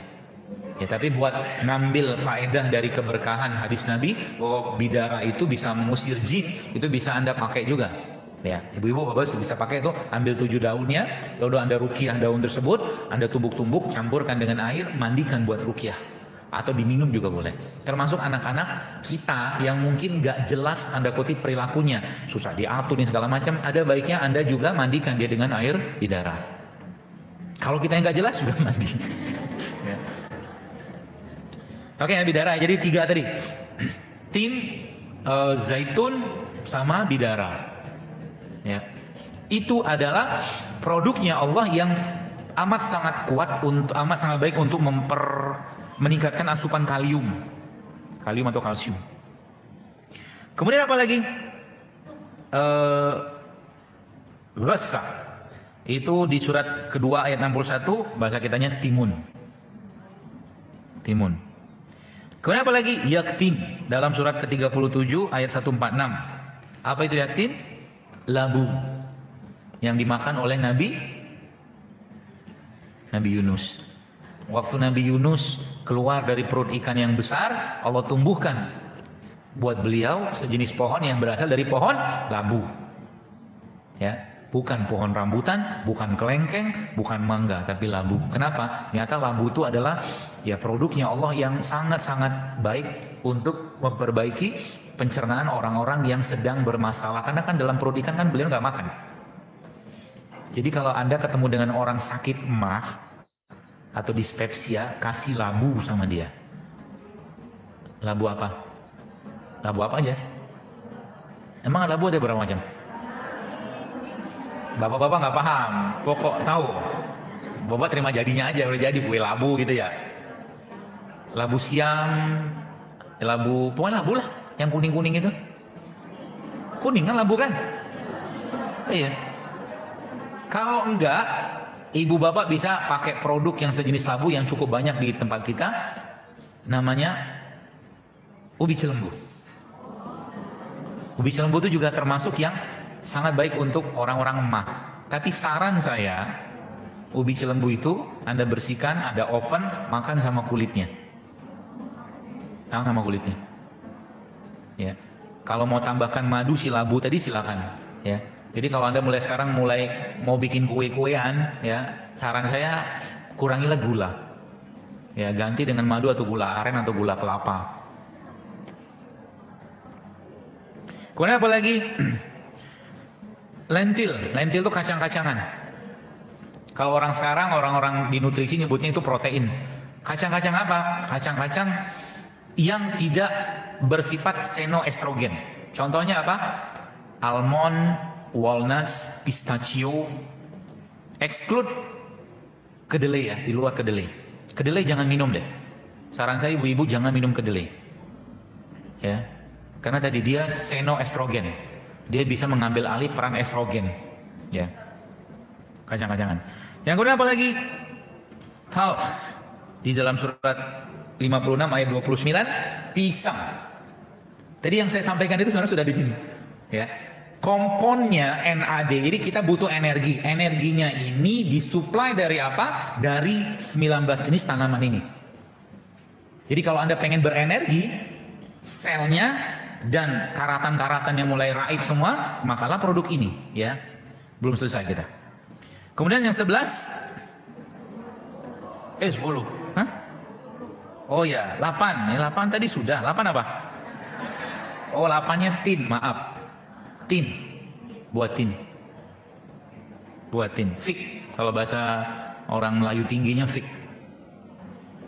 Kemudian 9-nya ada lentil ya. Ke-10-nya itu banana, pisang. Yang ke-11 rehan atau basil. Basil itu apa? Daun beraroma wangi. Salah satunya apa? Kemangi. Ya. Dan lagi-lagi saya katakan Bapak sekalian, Indonesia berlimpah ruah loh dengan ini. Kalau tiap hari kita membiasakan makan produk begini atau minum apa, teh kayu manis, teh ketumbar, ya, teh cengkeh gitu kan, dikasih madu enak kok. Ya. Itu akan jauh lebih sehat. Jadi minum itu bukan cuma sekedar minum, tapi dapat manfaat kesehatan. Kemudian apa lagi? Yang ke-12, olive atau zaitun. Ya, zaitun merupakan salah satu produknya Allah yang dia menjadi salah satu sumber bahan baku buat kompon pembuat energi termasuk enzim dan segala macam tadi. Kalau susah zaitun, Anda bisa dapatkan VCO. VCO. Saya tidak tahu yang menamakan itu siapa. Kenapa disebut dengan virgin coconut oil? Ya, kalau di bahasa kita kan minyak kelapa darah gitu kan. Virgin gitu. Tapi itu minyak kelapa yang putih gitu loh. Tahu lah ya. Kemudian yang ke-13 nakhal, dates, kurma. Oh, saya bawa kurma. Besi tidak Allah ciptakan di atas muka bumi, tapi besi Allah turunkan dalam proses reaksi terjadinya atau terciptanya alam semesta kita namanya proses Big Bang. Fusi dari energi atom, nuklir dan terjadi pada proses Big Bang itu salah satunya menghantarkan besi yang Allah turunkan dari langit menuju bumi, dan besi itu ada dalam kurma. Masya Allah ya. Dan besi merupakan salah satu elemen transisi, ya, ion transisi dalam tubuh manusia yang dia bisa berperan sebagai salah satunya adalah anti kanker. Itu sebabnya Nabi SAW sebutkan sebuah riwayat, Rasul itu pernah dalam 1 bulan, Bapak Ibu sekalian, pernah 1 bulan saja ya, itu hanya minum air putih sama kurma saja, 1 bulan. Kalau saya memandang ini sebagai konsep kesehatan, maka inilah proses detox yang paling baik untuk orang-orang yang kena kanker. Ketika orang kena kanker makan kurma, kurma ini alkali dan dia punya zat besi, ya. Dan dia minum air, which is itu air alkali atau air zam-zam. Saya belum cerita tentang air zam-zam, kapan-kapan kita bahas tentang air alkali. Bagaimana ternyata gen-gen dalam tubuh manusia itu ternyata terikatnya karena satu pH yang sama, yaitu pH-nya alkali. Makanya air zam-zam itu kenapa bisa berperan sebagai air yang bisa menghilangkan kanker, karena dia bisa menguatkan kembali ikatan gen. Dan kanker tidak akan bisa tumbuh pada lingkungan yang basah atau alkali. Jadi ini basah nggak? Ini basah. Ini basah nggak? Ini basah. Ini basah nggak? Ini basah. Yang nggak basah itu apa? Gorengan. Nasi itu asam. Gorengan itu asam. Segala jenis produk minyak, tepung, gula, ya, termasuk tadi apa tuh namanya? Tepung, minyak, gula, sama nasi itu asam. Karena dia sudah berdiri sendiri, ya, dates. Jadi makanya sebenarnya ngobatin kanker itu gampang loh. Cuman orang tuh kadang-kadang dikasih tahu nggak percaya. Kanker itu sebenarnya proses alamiah, ya. Kalau mungkin saya punya teman sahabat saya juga dengan pemahaman yang sama seperti saya ini, dia proses alami yang tubuh tuh pengen diperhatikan lebih gitu kan, ya. Sehingga nanti apa? Jangan diserang dianya. Kemoterapi itu kan menyerang dia. Marah dia, ya, rontok sama sistem-sistem yang lain. Jadi caranya gimana? Bikin dia starving, bikin dia kelaparan. Kelaparan pertama, jangan kasih asupan nutrisi yang dia suka. Nutrisi yang paling dia suka apa? Gula pasir, salah satunya. Yang pertama apa? Yang pertama. Yang kedua apa? Yang dia nggak suka apa? Puasa. Dan produk kayak begini nggak suka, termasuk Fa atau besi yang ada pada kurma seperti ini, itu dia nggak suka banget. Lama-lama dia akan pergi sendiri. Gitu. Kenapa orang habis kena jilatan anjing disuruh cuci pakai air dan salah satunya dicuci pakai tanah? Karena ternyata jenis mikroba yang ada pada air liur anjing itu habitatnya ada di tanah. Jadi tanah itu mengantarkan dia kembali ke dalam bumi. Itu ada penelitiannya. Ya, begitu luar biasa sunah-sunah Nabi Bapak sekalian. Jadi kalau kita ikutin tuh, insya Allah akan jauh lebih sehat, ya. Itu ya, kurma. Jadi kurma termasuk salah satu produk Allah yang jangan pernah kosong di rumah Anda. Kenapa? Karena ada janji Nabi. Nabi janji apa? Nabi janji barang siapa tidak akan kelaparan orang-orang yang di rumahnya ada kurma, kata Nabi. Ya, apalagi kurmanya kurma yang ada hadis secara khusus, kurma ajwa misalnya. Tapi kalau nggak ada juga hadis kurma biasa juga nggak apa-apa. Kenapa bisa bikin kenyang? Karena di sini ada enzim. Jadi kalau salah satu yang saya paling suka untuk bikin alpukat itu saya akan cincang-cincang ini, ya, kalau nggak saya blender, saya cincang-cincang, saya kasih madu sedikit, saya kasih kurma, alpukatnya saya cincang terus saya makan. Itu sudah cukup kenyang, sangat kenyang. Lemak dapat, karbonya dapat, serat dapat, enzim dapat. Ya, jadi mulai sekarang diubah. Pengajian saya yang di daerah Bekasi Harapan Indah itu lagi sama nanti insya Allah kita mau rutin di Kementerian Perikanan itu. Saya mau kasih semacam kuesioner, ya, nanti yang ikut kajiannya diukur berat badan, lingkar perut, lemak. Itu ada alatnya, tinggal pegang doang, ya. Jadi nanti ikut kajian itu bukan cuman wah-wah doang di kajian, tapi badannya benar-benar enak gitu loh. Ini hari pertama kajian berat badan misalkan 60, hari kesekian kali kajian tetap aja 60, kadang 70 malah. Sedangkan kategori udah overweight atau obese, kan nggak seru tuh. Harus ada indikator. Ya. Oke, kemudian apa lagi? Kemudian apa lagi? Ke-14. Rumman. 55, 14 ya? Hah? 15? 14. Rumman. Rumman ini apa? Pomegranate. Delima. Delima itu, saya pernah dapat ilmunya dari seorang teman dan guru saya juga. Itu termasuk salah satu blood cleanser yang sangat baik. Blood cleanser, pembersih darah. Kurma. Delima. Caranya gimana? Di jus, sak kulitnya. Sak kulitnya di jus. Belum apa-apa sudah. Delima ini termasuk buah yang saya sarankan dimakan sama bijinya ya. Selain ada beberapa buah yang saya sarankan makan sama bijinya, yang mungkin ada lihat di IG saya. Yang pertama kan anggur. Anggur tuh makan sama bijinya. Ya. Nanti kalau tumbuh di mana? Alah, ada aja. Duku makan sama bijinya. Manggis makan sama bijinya. Sementara hanya itu sama tambah 1 delima. Kedondong jangan. Berat itu. Duren itu boleh Anda makan sama bijinya karena biji duren itu ada kolagennya. Kolagen itu bisa memperkuat urat dan sendi.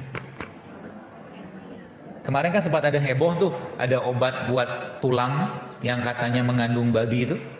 Udah baca nggak? Nah, itu kan isinya kolagen. Salah satunya bahan bakunya kondroitin sulfat. Kondroitin sulfat itu mereka bikin sintetik dan lagi-lagi sintetiknya mereka pelajari dari alam. Sedangkan kolagen itu bisa kita dapatkan dari salah satunya ya, biji duren. Yang pertama. Yang kedua dari apa? Dari kolang-kaling. Kolang-kaling itu termasuk yang tinggi kolagennya. Jadi misalkan ada tulang, jadi ini tulang itu ada kalau kita bilangnya itu urat ya. Kalau dalam bahasa medis namanya tendo. Tendonya ini kalau dia nggak elastis, ketika tulangnya nggak gini, dia bunyi krek gitu. Gitulah. Nih tendonya nggak elastis. Yang pertama, yang kedua, pelumas dia di sini tuh nggak banyak. Nggak banyak gara-gara apa? Gara-gara tersedot terus sama produk kayak beginian lah misalkan. Bukan hanya ini ya. Sehingga nanti kalau orang misalkan masalah di sendi ya. Kalau berdasarkan konsep ini sebenarnya simpel ngobatinnya kok. Makan kolang-kaling, tambahkan dengan rumput laut, tambahkan dengan jahe. Jadi jahenya dibikin air wedang gitu, lalu masukin di situ kolang-kalingnya, masukkan di situ rumput lautnya. Dan jangan pakai sirup. Nanti Bapak Ibu sekalian kalau begini, saya tuh membayangkan kalau kita paham konsep ini, kita akan bahagia banget dengan kedatangan Ramadan loh. Kenapa bahagia? Bener-bener detox total badan kita tuh. Ya, secara fisik ya, secara ruhiah tuh jauh lebih dahsyat sebenarnya. Ya, makanya para sahabat Nabi itu ketika bulan Ramadan mereka ngapain? Tidak bikin pasar beduk, pasar berbuka. Ya kan, kalau sekarang kan setan tuh nggak tinggal diam. Kalau Anda baca buku Talbis Iblis, ya karangan dari Ibnul Jauzi, itu ngeri loh. Talbis Iblis, apa tipu daya iblis. Pokoknya semua sisi itu nggak boleh dia lihat manusia itu deket sama Allah gitu kan. Orang yang nggak suka makan dibikin hobi makan sama dia, sehingga apa? Kegemukan, obesitas. Makanya ada hadis Nabi kan, kata Nabi apa? Di akhir zaman nanti engkau akan melihat banyak di kalangan umatku yang mereka semuanya laki-laki, maksudnya perutnya buncit, maaf.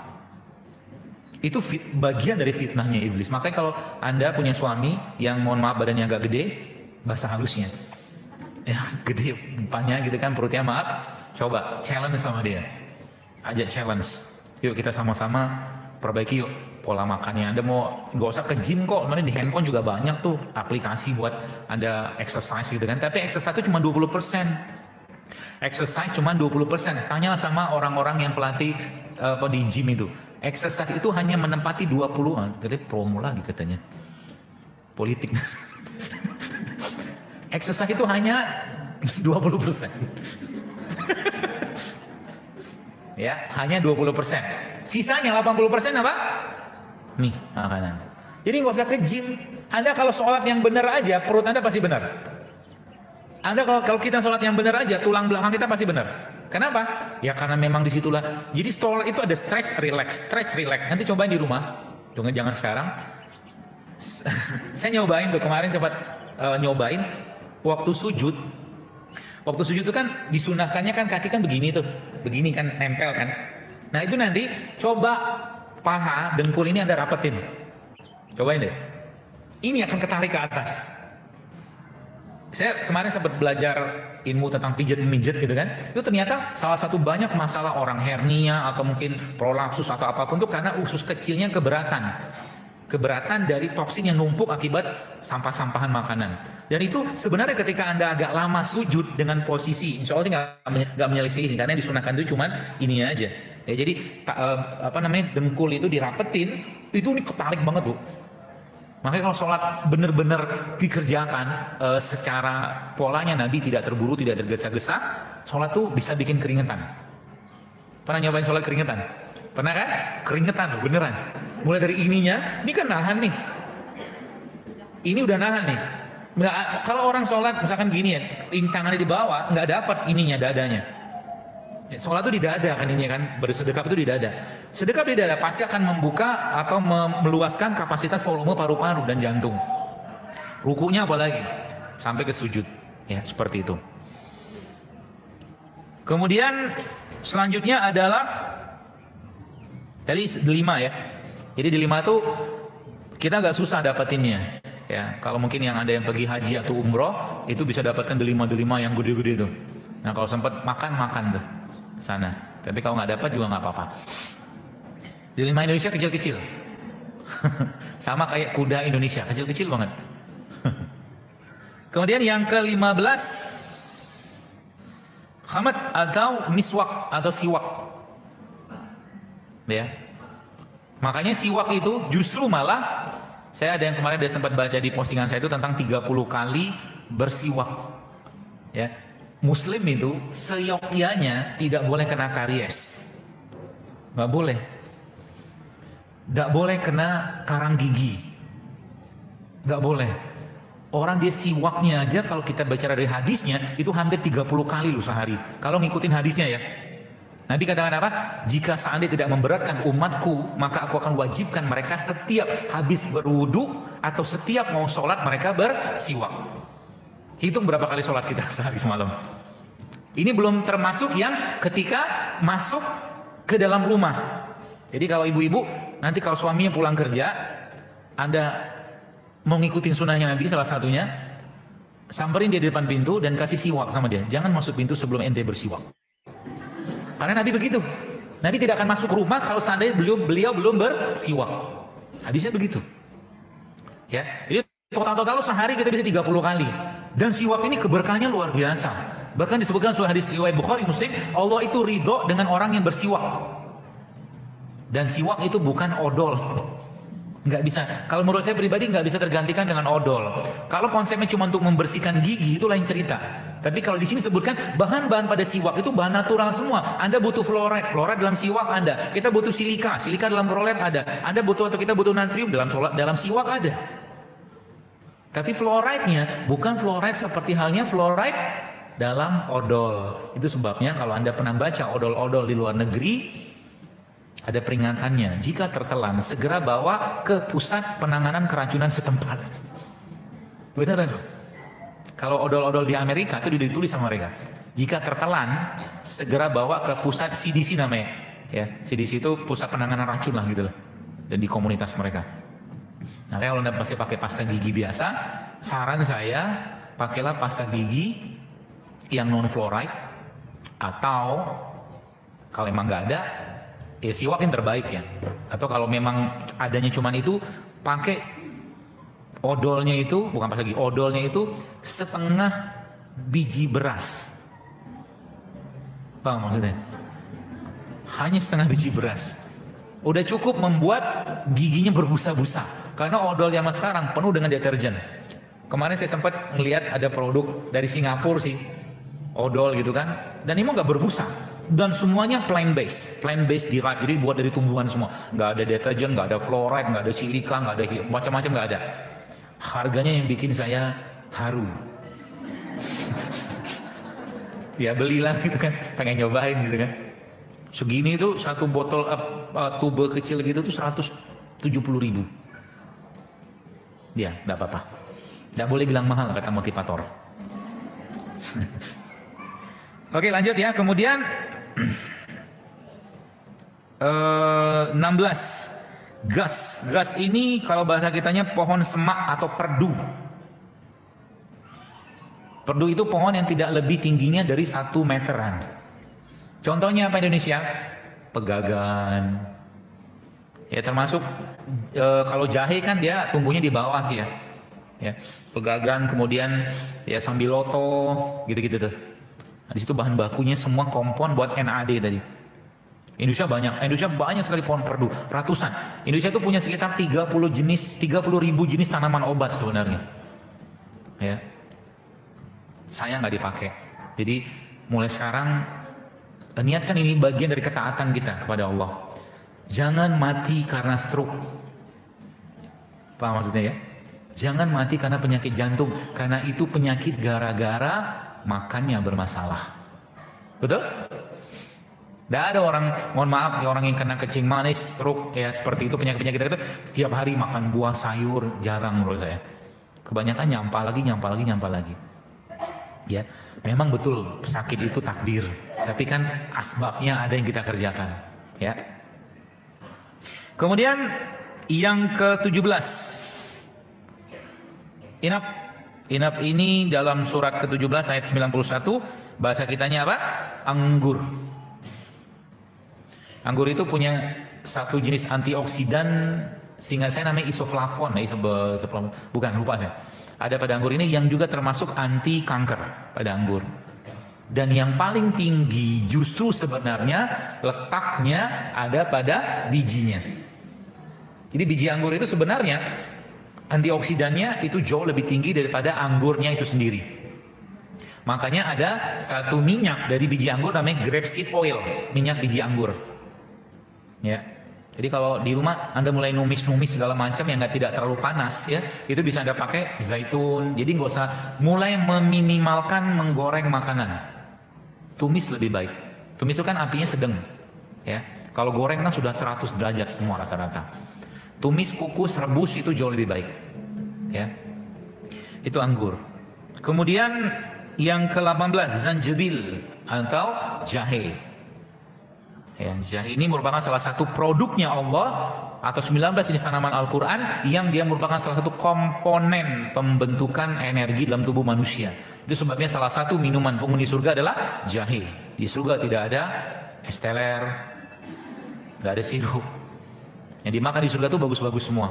Jadi biar nanti nggak kaget waktu di surga, nah mulai sekarang kita biasakan minum jahe. Ya. Nanti malaikat sajikan jahe gitu kan, wah ini apa nih? Jahe, oh ente nggak tahu, gitu kan? Dulu di dunia nggak sempat minum jahe, minumnya teh manis terus. Teh juga termasuk perdu ya, teh itu termasuk perdu.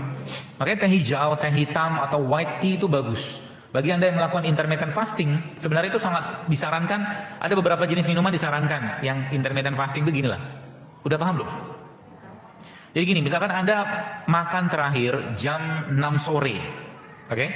Habis itu Anda nggak makan lagi sama sekali sampai jam 6 pagi. Sudah berapa jam? 12 jam. Itu udah kategori udah intermittent fasting tuh. Ya, dan Anda akan merasakan lapar di situ. Ketika lapar jangan makan. Biarin dulu lapar itu. Lalu tergantung Anda mau settingnya intermittent fastingnya berapa lama. Tapi kalau seandainya saya senang itu saya pernah ngerjakan hampir 20 jam. 20 jam nggak makan besar ya, tapi cuma minum saja. Ya. Itu kalau misalkan jam 6 paginya Anda nggak makan, terus cuma minum saja, apa yang diminum? Teh hijau salah satunya. Kemudian kopi light, kopi yang ringan. Kopi yang pahit tapi nggak pakai gula. Kopi yang mungkin 1 sendok teh, kopi bubuk ya. Karena kopi akan membantu memboost up, membakar lemak dan metabolisme, bukan lemak aja sebenarnya. Ya, itu. Atau kalau punya satu produk yang lain namanya chia seed. Chia seed itu juga salah satu tanaman, dia Indonesia nggak tumbuh dan dia antiinflamasi sangat kuat karena dia mengandung salah satunya mengandung omega 3 chia seed. Itu bisa bikin kenyang. Ada minum itu jam 6 paginya ya, atau minum jeruk nipis juga boleh sama madu. Terus nanti baru makan jam 12 siang. Kalau 12 siang berarti tambah 6 jam, berarti ada 18 jam Anda puasa. Ya, yang pernah saya dengar, ya, para sahabat itu ketika mereka berbuka puasa, mereka berbuka saat itu saja, habis itu nggak makan apa-apa lagi, puasa lagi sampai sahur, nggak makan apa-apa lagi. Ya, itu spektakuler buat tubuh, ya. Itu intermittent seperti itu. Jadi tinggal mau setnya kayak apa, ya. Termasuk mohon maaf bagi bapak ibu yang mungkin ada kena kencing manis, saran saya coba baca buku ini. Buku ini judulnya Complete Guide of Fasting. The Complete Guide of Fasting, di toko buku ada, sudah terjemahan di Indonesia. Itu mereka menerapkan pola intermittent fasting ini, dan ternyata beberapa orang-orang yang kena DM, kencing manis, itu totally bisa bebas dari insulin. Benar-benar bebas dengan menerapkan pola itu, dan dia kasih panduannya di situ. Nanti bisa dibaca di buku itu, ya. Polanya intermittent fasting. Jadi kalau kita yang tidak ada masalah dengan tubuh kita, ada penyakit seperti apa, tetap Anda bisa lakukan intermittent fasting ini. Dan karena apa? Karena konsep makan sedikit banyak bergerak itu tidak akan bisa diterapkan atau tidak akan bisa optimal kalau tubuhnya penuh sampah. Nggak bisa. Karena yang jadi masalah bukan di kalorinya, tapi di resistensi hormonnya. Nganggu-nganggu paham atau pura-pura paham? Resistensi insulin itu pada orang kencing manis salah satunya, ya, atau DM, itu cuma bisa diperbaiki dengan cara apa? Dengan cara dia puasa atau menyengajakan lapar. Hanya itu. Itulah bagian dari sunnah Nabi. Itu sebabnya di perang Khandaq yang pernah saya baca, perang Khandaq itu perang parit gitu kan. Nabi SAW hanya saat itu memang sedang makanan, suplai makanan tuh minimal banget, sehingga saat itu yang pernah saya baca mereka cuma makan 1 butir kurma satu hari. Ya, 1 butir kurma satu hari. Dan ada 1 jenis tepung yang dibagikan Rasulullah saat itu untuk para sahabat, dan mereka berperang dengan kondisi seperti itu. Kemudian yang ke-19, Al-Fafa. Ya, dalam surat 78, wa jannatin al-fafa. Al-fafa itu apa? Rumput-rumputan, daun atau rumput-rumputan hijau. Kayak begini nih. Ya. Ya, sawi, ya apa tuh namanya, daun seledri, ya, daun seledri itu sekarang lagi trending banget tuh sebagai salah satu sayuran yang digunakan untuk mendetoks orang liver yang pertama, yang kedua untuk orang-orang yang tiroid. Semua orang yang bermasalah di hormon ujung-ujungnya biasanya akan perginya ke tiroid. Kemudian yang ke-20, honey, madu. Ya, sudah dijelaskan tadi. Kenapa madu itu menjadi sebuah pilihan yang luar biasa? Karena memang semua kebaikan tanah ada pada madu. Semua kebaikan tanah ada pada madu. Kan lebahnya kan ngambil saripati dari tumbuhan di daunnya, yang daun tadi ada pohon, ada batangnya, ada akarnya, dia ke tanah, disedot situ. Dan yang terakhir, habatus sauda. Ya. Jadi subhanallah, hadis-hadis tentang habatus sauda ini kan luar biasa. Bahkan Nabi mengatakan habatus sauda itu obat segala penyakit kecuali asam. Asam itu apa? Maut. Ya. Jadi kecuali, bahkan sebutkan itu kecuali kematian. Ya. Jadi habatus sauda itu, Anda tahu pengguna habatus sauda terbesar di dunia di mana? Jerman. Jerman itu mereka memasukkan habatus sauda dalam produk kosmetik mereka, toiletries, semua mereka masukkan. Makanya Jerman itu yang paling besar impor habatus saudanya dari Ethiopia. Ethiopia itu salah satu penghasil habatus sauda terbesar di dunia. Ya, jadi Anda bisa bikin kue dari gandum, ya, gandum utuh atau mungkin apapun itu bisa dicampurkan dengan habatus sauda kayak begini. Ya, kemarin saya nyoba bikin kuenya judulnya kue berantakan. Saya bikin pakai tepung almond. Ya, tepung almondnya saya kasih macam-macam lah gitu kan. Rasanya sih enak, cuma berbentuknya nggak jelas. Ya, tapi bagi saya enak lah gitu. Jadi konsep makanan tuh selain dia yang paling utama halal yang pertama, yang kedua dia harus sehat dulu deh. Yang ketiga lezatnya nomor ketiga. Ngapain makan yang lezat-lezat tapi kalau nggak sehat? Ya, lebih baik kita cari yang sehat dan lezat. Dan itu sebenarnya bisa dibuat. Oke? Baik, saya kira mungkin pas jam 11:30. Kalau ada yang mau tanya silahkan tanya. Pakai kertas aja ya. Panitianya ada nggak? Masa saya mengutin kertasnya? Atau dari takmir masjidnya, ibu-ibu kumpulin deh, tolong. Bapak-bapak kayaknya sudah pada sehat semua deh.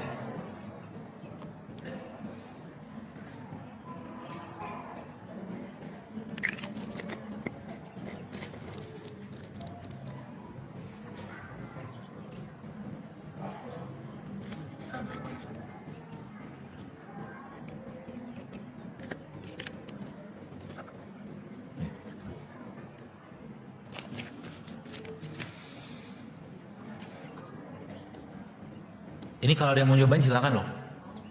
Ini ambil aja Bu, maaf. Diaduk dulu ya. Oh, ambil aja Bu.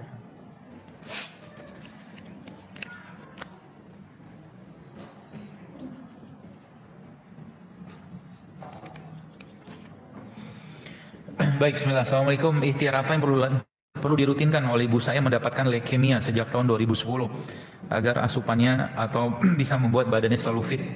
Yang tadi produk Al-Quran tadi bisa Anda pakai, atau ada satu jenis tumbuhan di Indonesia yang dia punya satu bahan yang disebut dengan vinblastin. Vinblastin ini termasuk salah satu anti leukemia. Tumbuhan itu namanya apa? Tapak darah. Tahu? Bunga tapak darah itu loh. Nah itu. Beberapa sudah bikin serbuknya, tapi kalau Anda mau jangan banyak-banyak karena itu manis banget, sedikit aja. Jadi itu bisa dicampurkan dengan rebus daunnya, itu bisa dipakai. Ya, rebusan daunnya sama bunganya sama tangkai-tangkainya itu. Ya. Atau kalau nggak mau lebih gampang cari yang sudah jadian. Termasuk kurma juga bisa dipakai. Ya. Jadi gini Pak Bu, jadi kalau Anda memandang satu kondisi penyakit, jangan pandang satu sisi saja. Jadi ketika orang kena, mohon maaf, kolesterol misalkan ya, itu bukan cuma kolesterol yang bermasalah, tapi sistem kena semua. Ginjal kena, paru kena, jantung, semua tuh kena, karena dia satu bagian. Ya termasuk leukemia nih, ya. Jadi kalau dibilang, bisakah kita mengobati itu dengan kita memperbaiki asupan mineral, vitaminnya? Bisa. Apalagi tambahkan dengan cara resetting yang saya bilang tadi. Resetting itu tadi termasuk salah satu dengan puasa, ya.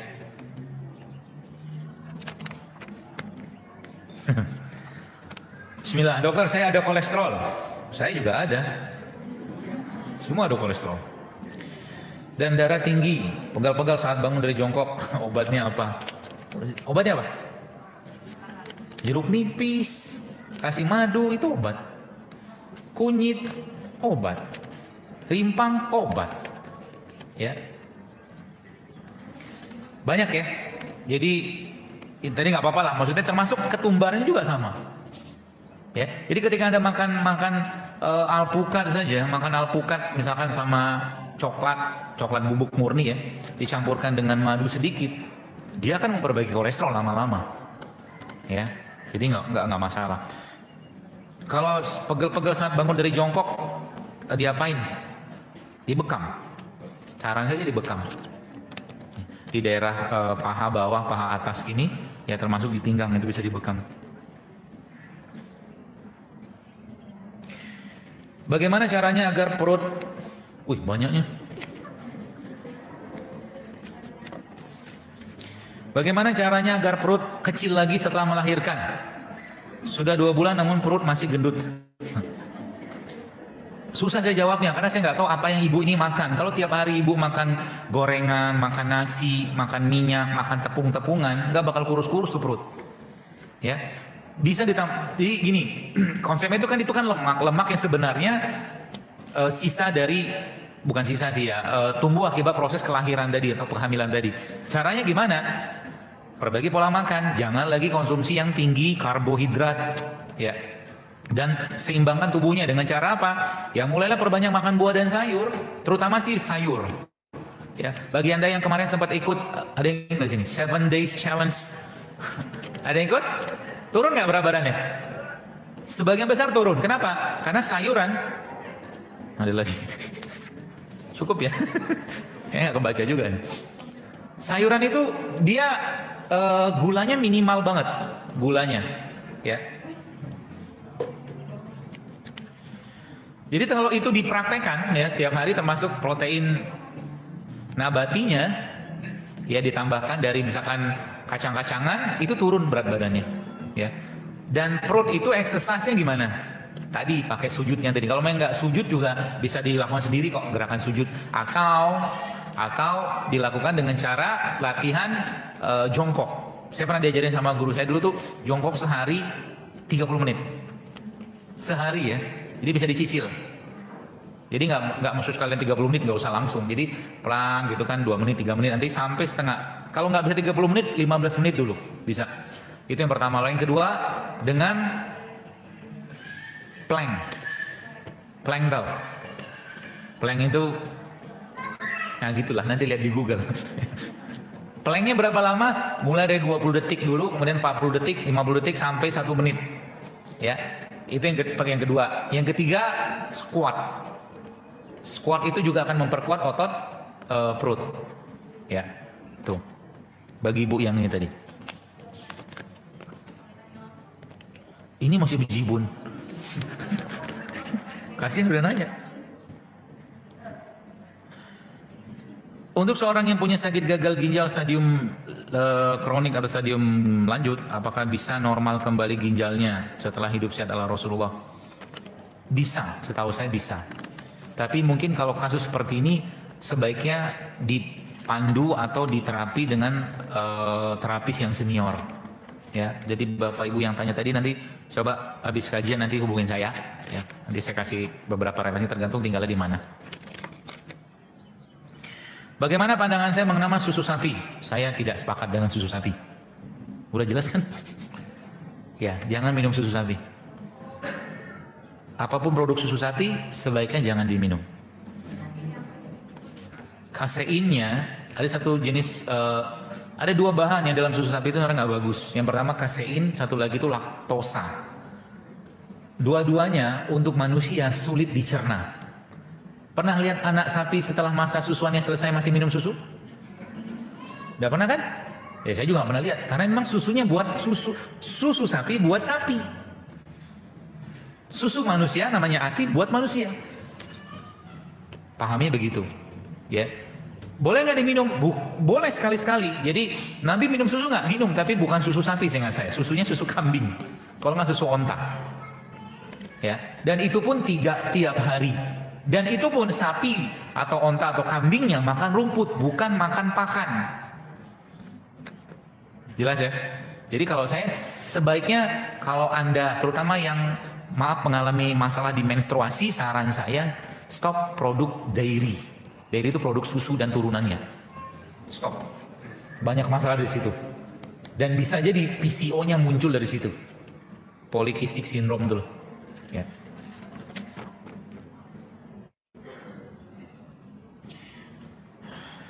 Apa obatnya herbal telinga mendengung? Dicari dulu tahu, karena telinga mendengung itu bisa jadi bukan karena telinganya. Ya, lagi-lagi saya sampaikan, tubuh kita itu kompleks. Ya, maka dalam ilmu, jadi saya itu kan alhamdulillah Allah kasih kesempatan belajar berbagai macam ilmu lah, ya, ada akupuntur semua saya pelajarin lah gitu kan. Ya ternyata telinga itu juga ada hubungan sama organ. Ya, jadi kalau memang nggak ada masalah secara fisik di telinganya, jangan diotak-atik telinganya, tapi cari masalah di organnya. Ya, saran saya bagi ibu yang berobat ini, mungkin Anda coba cari akupunturis senior, ya, untuk berobat atau bapak yang nanyakan ini. Ya. Karena nanti biasanya akan ditusuk jarum di organ yang hubungannya sama telinga, ya, bukan di telinganya ditusuk.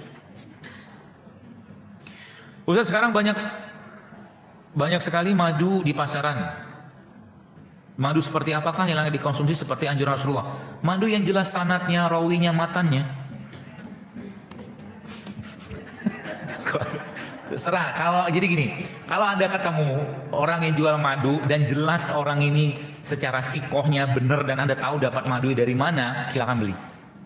Kalau orang awam, boleh saya katakan frankly speaking, sulit membedakan madu itu benar atau enggak. Kalau nggak ngerti ilmu madunya, saya punya guru madu saya.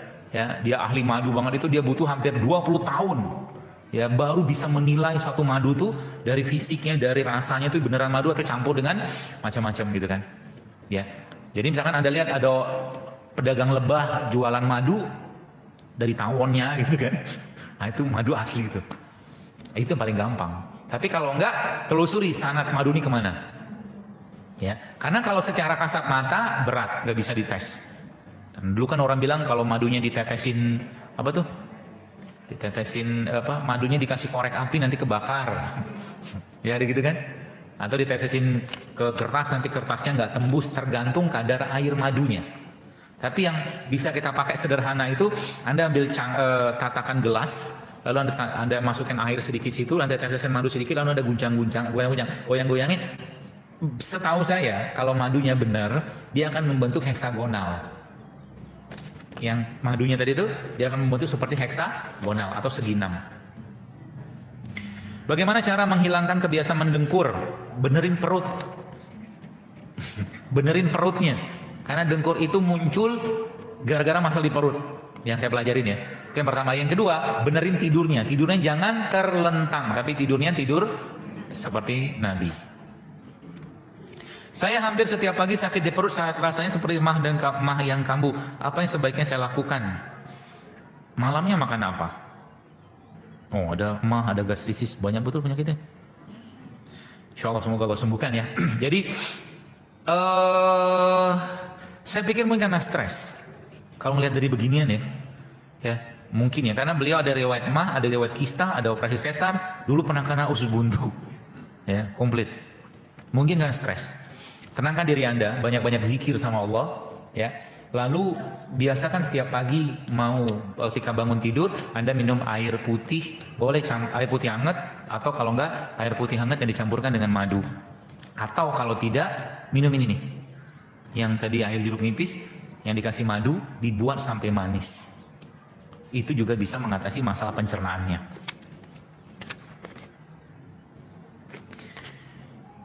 Bagaimana tips agar anak suka sayur dan buah dan suka konsumsi rimpang-rimpangan? Kulkas Anda penuhi dengan sayur dan buah. Lemari Anda jangan isi lagi dengan mie instan dan produk-produk olahan lain. Sehingga apa? Dia tidak ada pilihan lain. Kan anak itu kan tergantung orang tuanya yang bikin masakan. Ya. Jadi kalau saya di rumah kulkas saya itu tiga rak itu kebanyakannya buah. Rak paling besar biasanya kurma. Ya. Jadi mereka itu saya paksain saya pakai otoritas saya untuk maksa mereka makan buah, sehingga anak-anak saya itu kalau ketemu buah itu antusiasnya luar biasa. Ya, anak saya yang nomor 3 itu makan kelengkeng itu bisa sekilo dia makan sendirian, mengikuti jejak bapaknya. Bapaknya kalau makan manggis bisa 2 kilo sekali makan, ya. Tapi nggak makan lagi habis itu, makan itu tok bahkan sampai sore baru makan lagi. Jadi saya ngandelin buah doang. Rimpang itu yang dibiasakan, jadi dipaksain. Jadi rimpang itu kan kayak jahe kencur, beras kencur gitu-gitu loh. Anda kenalkan itu kepada anak-anak Anda di rumah, dan jangan beri kesempatan mereka untuk banyak beli minuman-minuman kemasan. Itu aja sebenarnya. Dan berikan tanda kutip nerakanya. Misalkan, mama papa boleh nggak beli ini? Nggak boleh, bikin sakit. Begitu aja. Ya. Jadi kita yang punya otoritas. Anak saya umur 11 tahun laki-laki mengalami pembesaran tiroid, terapinya gimana? Tes USG membesar tapi tidak membahayakan, tes hormon alhamdulillah normal, mohon masukannya. Kalau tiroid, pengalaman saya, ada satu produknya Allah yang amat sangat baik untuk memperbaiki tiroid. Produk itu namanya apa? Bukan tiroid sih, tapi secara umum hormon. Ini. Apa? Alpukat. Alpukat ini Anda kasih, ya, saran saya, campurkan dengan ini. Apa ini? Kunyit. Kunyit ini natural testosteron buat laki-laki. Hormon. Jadi ini sama ini diberikan pada beliau, anak-anaknya, ditambahkan dengan PCO. PCO itu merupakan salah satu minyak yang sangat tinggi iodin, bahan baku pembuat tiroidnya. Ya. Kemudian berikan juga dia rumput laut. Dan satu lagi, kalau bisa cari, ada satu kayu, tapi Indonesia nggak ada. Kalau nggak ada ini bisa pakai kayu manis biasa kayak begini. Tapi kalau bisa dapatkan namanya likoris. Likoris itu kayu manis Cina. Itu dijadikan minuman untuk beliau, anaknya. Okay.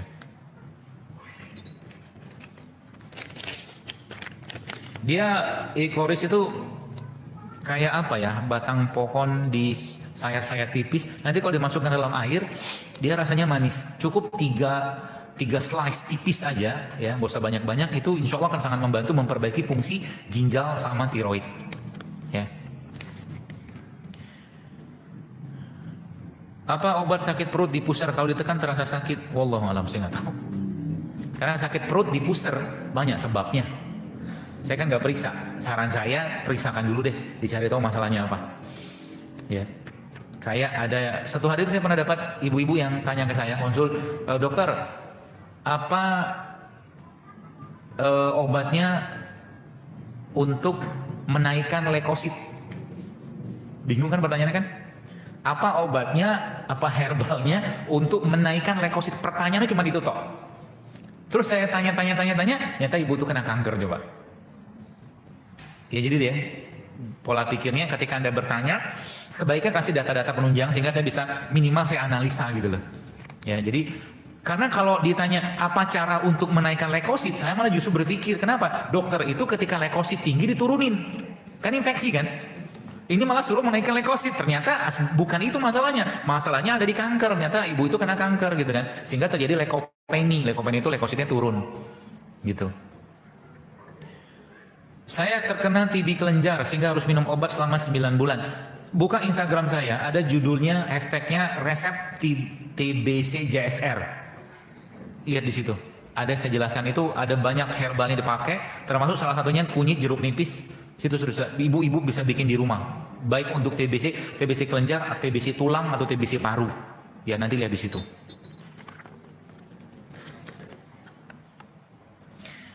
Apa yang bisa dilakukan untuk menderita hepatitis B agar bisa sembuh kembali? Setahu saya terapi yang efektif untuk penyakit-penyakit infeksi seperti ini adalah bekam.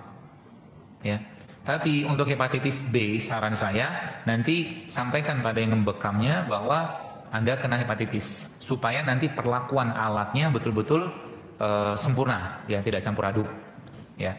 Karena hepatitis B itu dia menular melalui jarum suntik atau mungkin darah seperti itu, ya. Jadi mungkin bekam merupakan salah satu bentuk terapinya, ya. Dan dalam bekam itu ada jaminan Rasulullah SAW terdapat kesembuhan, ya. Itu. Dan yang kedua apa? Beberapa jenis rimpang yang berhubungan dengan liver atau warnanya kuning bisa Anda makan, tapi sebaiknya dikombinasi dengan yang lain. Contoh, temulawak sama kunyit. Ya, temulawak sama kunyit itu secara sains itu memang disebutkan memang bisa memperbaiki fungsi liver, dan kunyit bukan cuma bisa memperbaiki tapi dia juga punya peran sebagai antibiotik, ya, kunyit. Tambahkan lagi nanti dengan kayu manis, ya, bagi yang bertanya ini, ya. Dan madu, genjot dengan madu. Kalau Anda tidak ada masalah dengan gula darah, saran saya sehari minimal Anda minum 5 sendok makan madu, bagi yang bertanya ini, ya. Pencerahannya untuk dengkul yang kurang pelumas sudah jawab tadi, ya? Udah, kolang-kaling, rumput laut, jahe, ya, VCO, ya, atau zaitun, ya, sama dengkulnya nanti minyak seperti zaitun atau VCO itu Anda panaskan. Jadi botolnya itu Anda taruh dalam air panas, terapung atau apa gitu, sehingga nanti minyaknya panas, lalu minyaknya hangat ini Anda tempelin usapin ke bagian yang sakit atau dengkul yang sakit tadi. Sama dibekam, tapi tidak dengkulnya. Jadi kalau ini dengkulnya di sekitar itu dibekam, itu juga bisa memperbaiki. Dan kalau semoga nih yang bertanya ini tidak obesitas, ya, karena memang penyebab sebagian besar masalah di dengkul seperti itu adalah kegemukan. Jadi kurangilah karbohidrat dan mulailah untuk turunkan berat badan. Cara ngitung berat badan kita normal atau tidak dari mana? Dari ada satu skala ukur namanya indeks massa tubuh atau IMT. IMT itu nanti bisa dilihat, ya, berat badan dibagi tinggi badan kuadrat dalam meter. Ada skalanya, ya. Atau bahasa di merekanya, di orang-orang barat sana, body mass index. Ibu-ibu nanti bisa, bapak-bapak bisa dicek nih, saya badan saya ini kategorinya apa. Air minum yang baik adalah air destilasi, air mineral atau air alkali. Kalau saya air alkali, karena ada penelitiannya. Jadi seluruh kompon atau pairing elektron tadi termasuk DNA segala macam tadi, dia terpairing dalam kondisi yang alkali atau basah. Ya, kalau Anda tidak bisa atau belum bisa mendapatkan air alkali, cara paling gampang bikin air alkali gimana? Campurkan buah dalam air Anda, cemplungin, dibikin infus water, itu jadi air alkali itu, ya, buah tadi. Apakah olahan seperti kedelai, seperti tempe nggak masalah karena fermentasi. Jadi semua kedelai yang fermentasi silakan makan, termasuk susu yang fermentasi masih, kalau saya sih masih bolehin. Fermentasi, ya, kedelai kan fermentasi. Tahu fermentasi nggak? Nggak. Tahu nggak? Tahu kan kedelai biasa? Digerus kan, nanti dibikin susunya gitu kan. Cuma nggak fermentasi, tapi kalau kedelai itu fermentasi. Tempe maaf. Kecap gimana? Nanti lihat-lihat isi kecap itu apa. Ada kedelai kan? Selainnya ada apa? Ada gula pasir, ada apa lagi? Ada pengawetnya. Komplit kalau di kecap. Ya. Saran saya sih jangan terlalu sering, ya. Karena kita terstimulus dengan kecap itu gara-gara rasa manisnya sebenarnya. Ya, bukan karena kedelainya. Ini pertanyaan, Ustadz bagaimana cara mengatasi jerawat? Jawabannya apa? Benerin perutnya udah. Benerin perut itu pakai apa? Kan jeruk nipis, madu bisa, kunyit bisa, jahe bisa, rimpang semua bisa. Dan jangan makan yang bikin masalah. Ya, makan bikin masalah seperti apa? Makanan olahan atau kemasan. Ya, itu bikin masalah. Alhamdulillah selesai juga. Ini pertanyaan yang bisa bikin apa nih? Konflik. Yang saya mau tanyakan mengenai vaksin terhadap bayi, apa pandangan saya? Pertama, kalau saya berpandangan, kalau memang itu halal, silakan. Kalau memang itu halal, silakan. Yang pertama, kalau memang itu toyib itu baik dalam konteks dia tidak ada bahan-bahan yang bisa bikin masalah, ya silakan. Kalau dua ini dilanggar, saran saya sih, saya bukan tidak mendukung sih. Kalau saran saya, mendingan nggak usah. Kalau dia halal dan toyib, silakan. Pertanyaannya, kalau saya boleh tanya sama Anda, boleh nggak? Kalau tiap hari Anda minum madu, Anda makan bipolen, Anda makan rimpang, Anda makan jamur, Anda makan begini, kira-kira Anda sehat nggak? Sehat. Vaksinasi nggak ya? Vaksinasi. Jadi susah sih ngomongnya, karena ini jadi program dari pemerintah. Ya. Kalau ngomong sedikit nanti malah jadi bermasalah. Jadi memang di negara-negara barat itu mereka sudah mulai selektif karena tidak semua anak-anak pun itu bisa divaksin. Ya. Ketika diberikan vaksin, setahu saya pun tidak ada saat ini ya, juga tidak diberikan atau tidak dilihat dulu anak ini responsif atau sensitif dengan vaksin tadi. Sebab banyak kasus kejadian di mana ada anak-anak yang meninggal akibat vaksin tadi karena tidak ada tes alergi dulu. Itu protokol itu tidak dilakukan, ya. Baik di manapun lah, pokoknya di puskesmas atau dimanapun main suntik-suntik aja biasanya, ya. Tapi tidak apa-apa, maksudnya tadi kembali ke kita masing-masing ya. Kalau saya mengatakan kalau memang halal dan toib silakan. Ya, kalau enggak dua itu ya sebenarnya kita punya hak untuk menolak. Anda yang melahirkan anak, Anda yang merawatnya dia, Anda yang punya badan Anda gitu kan, saya kira mungkin semua punya hak. Di beberapa negara sudah mulai dibikin seperti itu. Tapi catatannya apa? Catatannya memang tadi mulai perbaiki dengan kondisi-kondisi baik itu makanan atau minuman yang sehat di rumah Anda. Jadi banyak ibu tanya, bagaimana cara saya selama hamil atau sebelum hamil itu saya bisa sehat? Khususnya hamil sih ya. Salah satunya adalah mengkonsumsi kurma 7 butir aja satu hari sudah mencukupi kebutuhan besi, kebutuhan asam folat dalam kurma itu. 7 butir aja, jangan banyak-banyak. Ya. Baik, saya kira mungkin cukup. Wallahu a'lam bishawab. Mudah-mudahan satu lagi ya.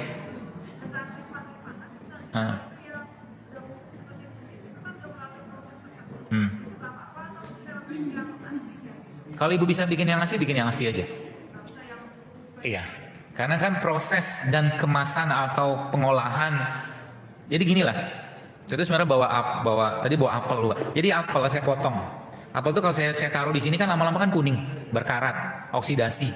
Nah, proses oksidasi itu akan terjadi ketika kulit pembungkus dari suatu produknya Allah itu terbuka. Ini, ya kan? Ini udah teroksidasi belum? Sudah, karena udah terpotong. Jadi yang paling bagus apa? Ambil dari tanah, misalkan ada tanamannya gitu kan? Anda cincang-cincang atau mungkin rebus, langsung minum. Itu yang paling bagus. Ya, tapi kalau tidak ada, ya tidak apa-apa pakai itu. Ya, lebih baik daripada seandainya gini. Dalam kunyit ada kurkumin, betul? Betul. Pabrikasi ya obat-obatan kimia itu mereka bisa mensintetik ini dengan teknologi. Tapi masalahnya dalam kunyit ini isinya kurkumin doang nggak? Enggak. Saya pernah baca satu penelitian itu tentang kunyit ini. Dalam kunyit ini aja ada hampir 50 jenis bahan loh. Dalam satu kunyit. Makanya saya katakan tadi, makan utuh, bukan makan komponennya. Jadi kalau Anda pengen dapat vitamin C, bukan Anda minum vitamin C, meskipun vitamin C itu organik ya. Dia katakan ini kami buat dari organik dan macam, tapi dia udah pisah sama mak bapak deh. Paham ya? Gitu. Jadi makan vitamin C dari mana? Dari jeruk. Cukup ya? Wallahu a'lam bishawab. Mudah-mudahan bermanfaat dan semoga Bapak Ibu bisa jauh lebih sehat ke depannya dan jadikan ini sebagai bentuk ketaatan kita pada Allah sehingga nanti badannya sehat, bukan cuma sekedar sehat tapi sebagai tambah amal ibadah buat kita semua. Subhanakallah wa bihamdika asyhadu an la ilaha illa anta astaghfiruka wa atubu ilaik. Assalamualaikum warahmatullahi wabarakatuh.